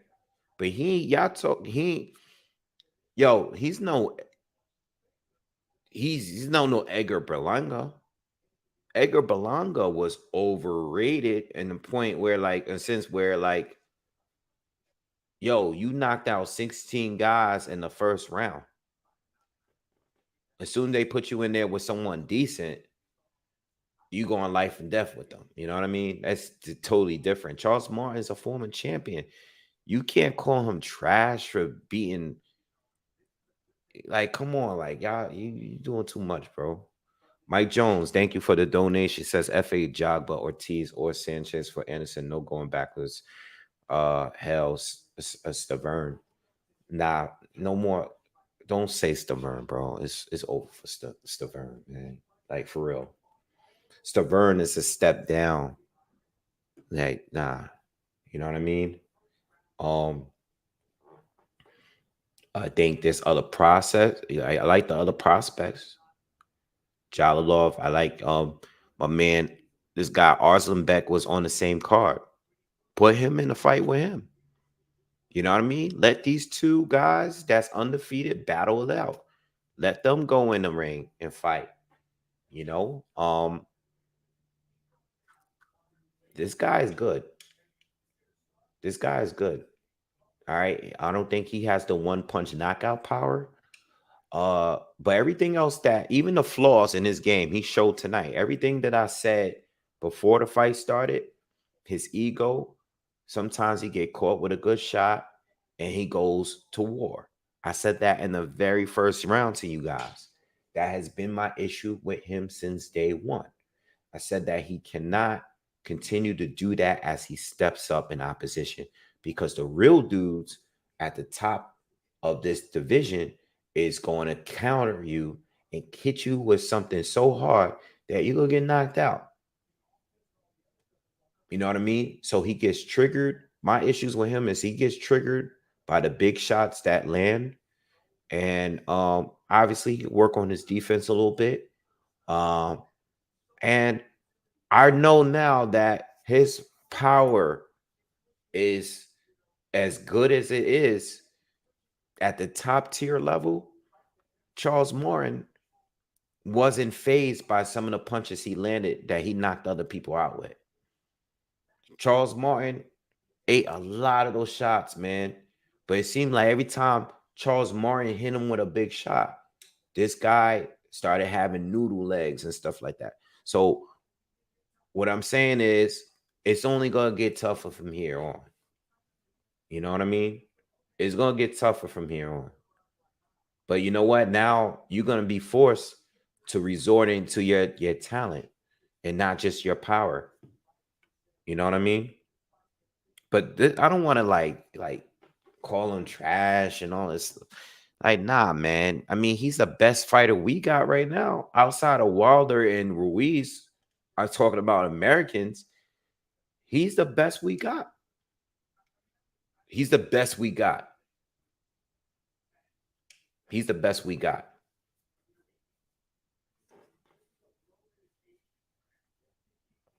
He's the best we got.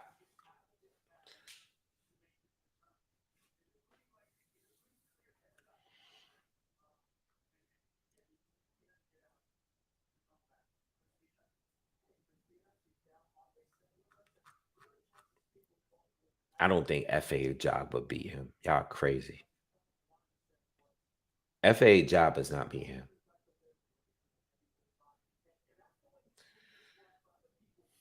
Yeah, I thinking, yo, my man, like the angles, the speed, the switching, he's not beating no FA Jabba is one dimensional, bro. Did you watch FA Jabba's fight with Steven Shaw? Oh my God, that might have been the worst fight I seen last year. Was that last year? That might be the worst. Like y'all talking crazy about a good ass fight. I wish they put FA Java against this dude. I wish they would. That was literally the worst fight. Oh no, it was in January. That was literally the worst, one of the worst fights I've seen this year. FA Java got nothing but the 1-2. He only has a right hand. That's it. He has nothing else. And y'all sitting here, you gonna compare the fight with Steven Shaw to this? Y'all tripping now. Now I know y'all just saying anything. Like, yeah, this was actually a good fight. And Steven Shaw ain't no former champion. All right. Y'all tripping now. You go to life or death with Steven Shaw? Nah, son. Y'all wild now. Y'all really talking about Gerald Miller like I don't even know. All right, this is my thing with Gerald Miller. I like Gerald Miller, right? I do. He's a cool dude. But my problem is with him is that I don't even know if he's good or not. I don't know how long this dude was juicing. I don't know what's going on with him.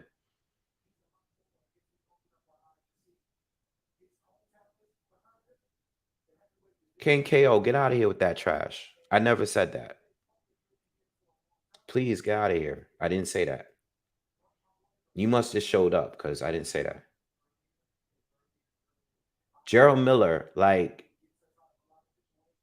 I don't even know where he's at right now. Like, I really don't. The last time I seen him, he was very overweight. And I don't know how good he is clean. You know what I mean? That's the problem I have with Miller. Y'all talking about Miller. Y'all don't even know how good he is while he's clean without juicing. How good is he when he's clean? Because when he was, you think he was juicing only on the AJ fight? You think like he got caught with 3 different steroids for that one fight? You think he never juiced before then? This guy was weighing 300 pounds and was throwing like 1,000 punches in the fight. You don't think he was juicing before that fight? Have you seen his fights after he returned? Like, come on, bro. That's crazy. That's crazy. Oh, boxing gym said that. All right, Ryan was crazy. Ryan bugging out. That's my man, but he's bugging out. I don't agree with that. I don't agree. I didn't say Jerry Anderson beats any of uh the top 5 guys. I never said that.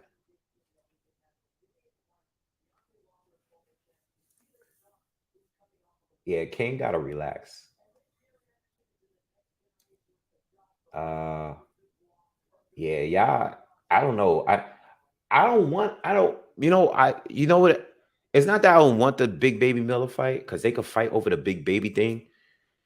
I just feel like there's better fights out there. Like, I'm not crazy about Arslanbek, but I think that's a better fight for Jared Anderson because like these dudes is out here getting knockouts, and for what we know, they're clean.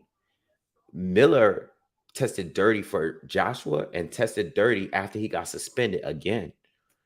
Now I'm not gonna hold him forever for that because there's a lot of fighters that tested dirty and came back, whatever. So I get it. Like, I'm not gonna hold that against you for the rest of your life, but it's a factor, bro.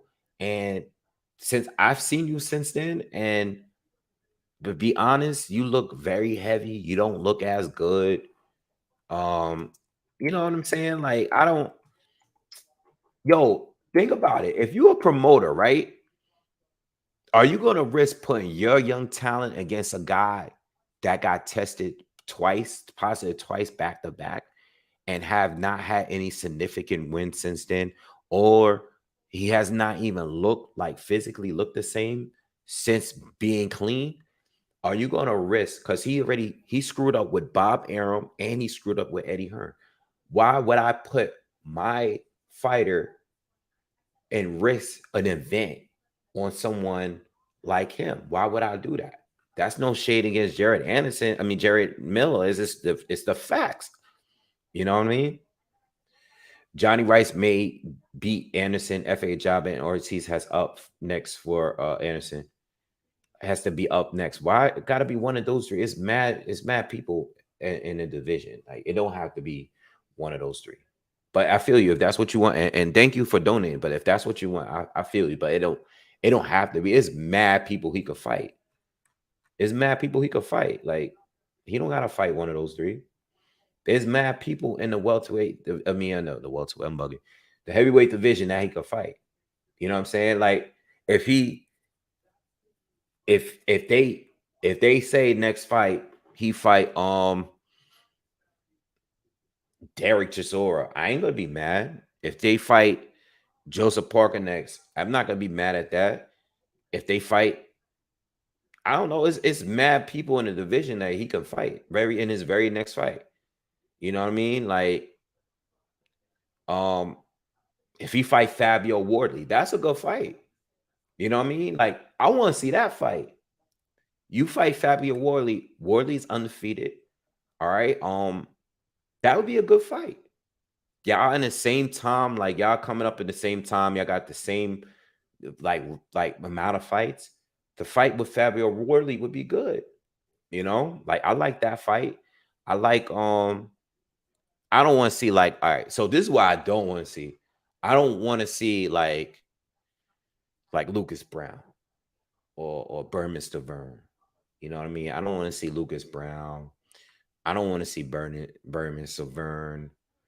I don't want to see like, I don't want to see like a guy that's like really, really, really, really past it. You know what I mean? Like, I don't want to see that. I feel like he's beyond that. Like, all right, fight someone that's a little younger that could give you a little bit more work, but not no Lucas Brown type fight. Like those fights are those are done. Like Stavern, my man said, "What about Stavern versus Brown?"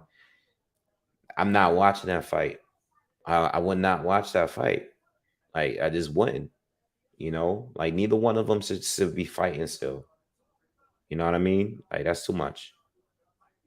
I like Johnny Rice. I think Johnny Rice is cool. I like the FA Jabba fight too. You know, I wouldn't want to see Frank. I think Frank Sanchez beat Jared Anderson. For real. I wouldn't want to see that. I already know how that fight going to end. That's gonna go to a decision, and it's gonna be, I mean, honestly, Jared Anderson will do better against Frank Sanchez than F.A. Ajaba did. I think Jared Anderson beats Johnny Rice, though. I think he beats Johnny Rice.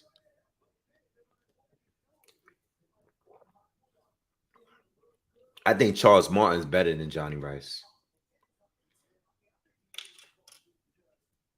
Yeah, I think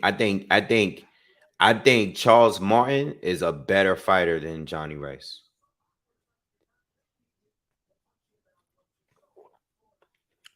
I don't hate Ajagba. I just know he's one-dimensional.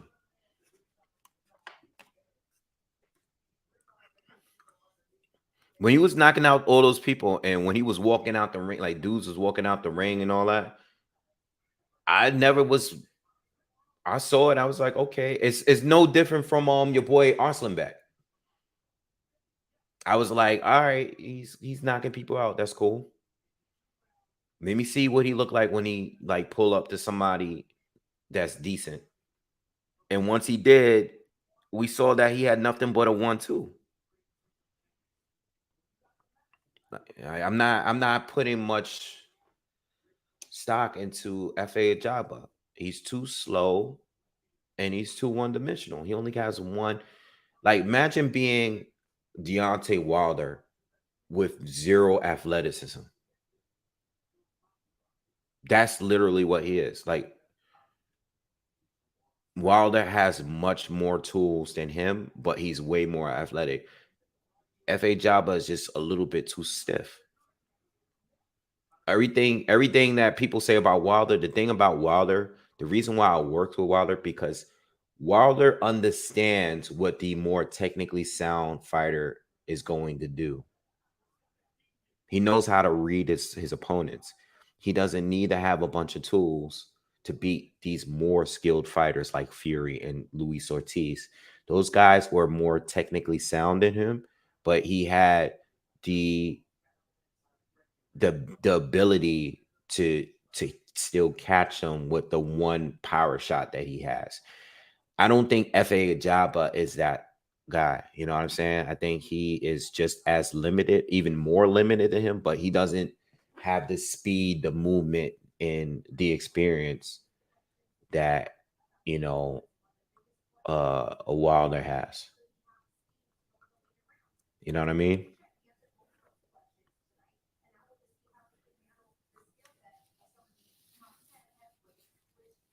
I have Anderson over Wardley too.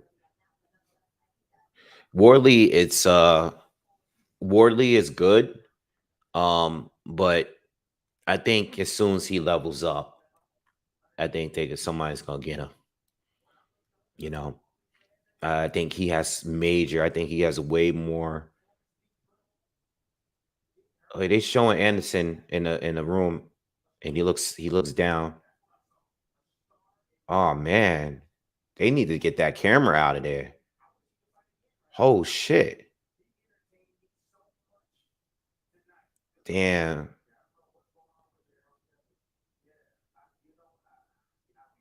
I don't think Anderson. He's looks like he's crying. Are you guys watching this?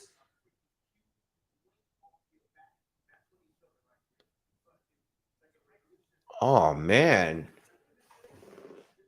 Oh man, they kept the camera on a little too long for this.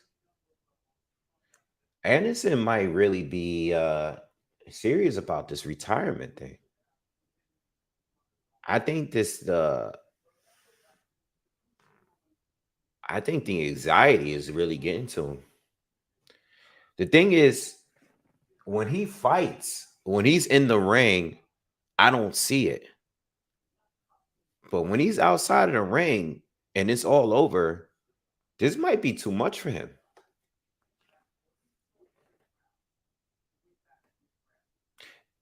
Maybe that's the reason why he just goes for the knockout so recklessly sometimes. Maybe he just wants to get the fight over with. I think the length of a fight might really stress him out. Wow. That was a clip that they Charlie shouldn't have had on TV. But man, Jared Anderson just looked like he took his first loss. You know,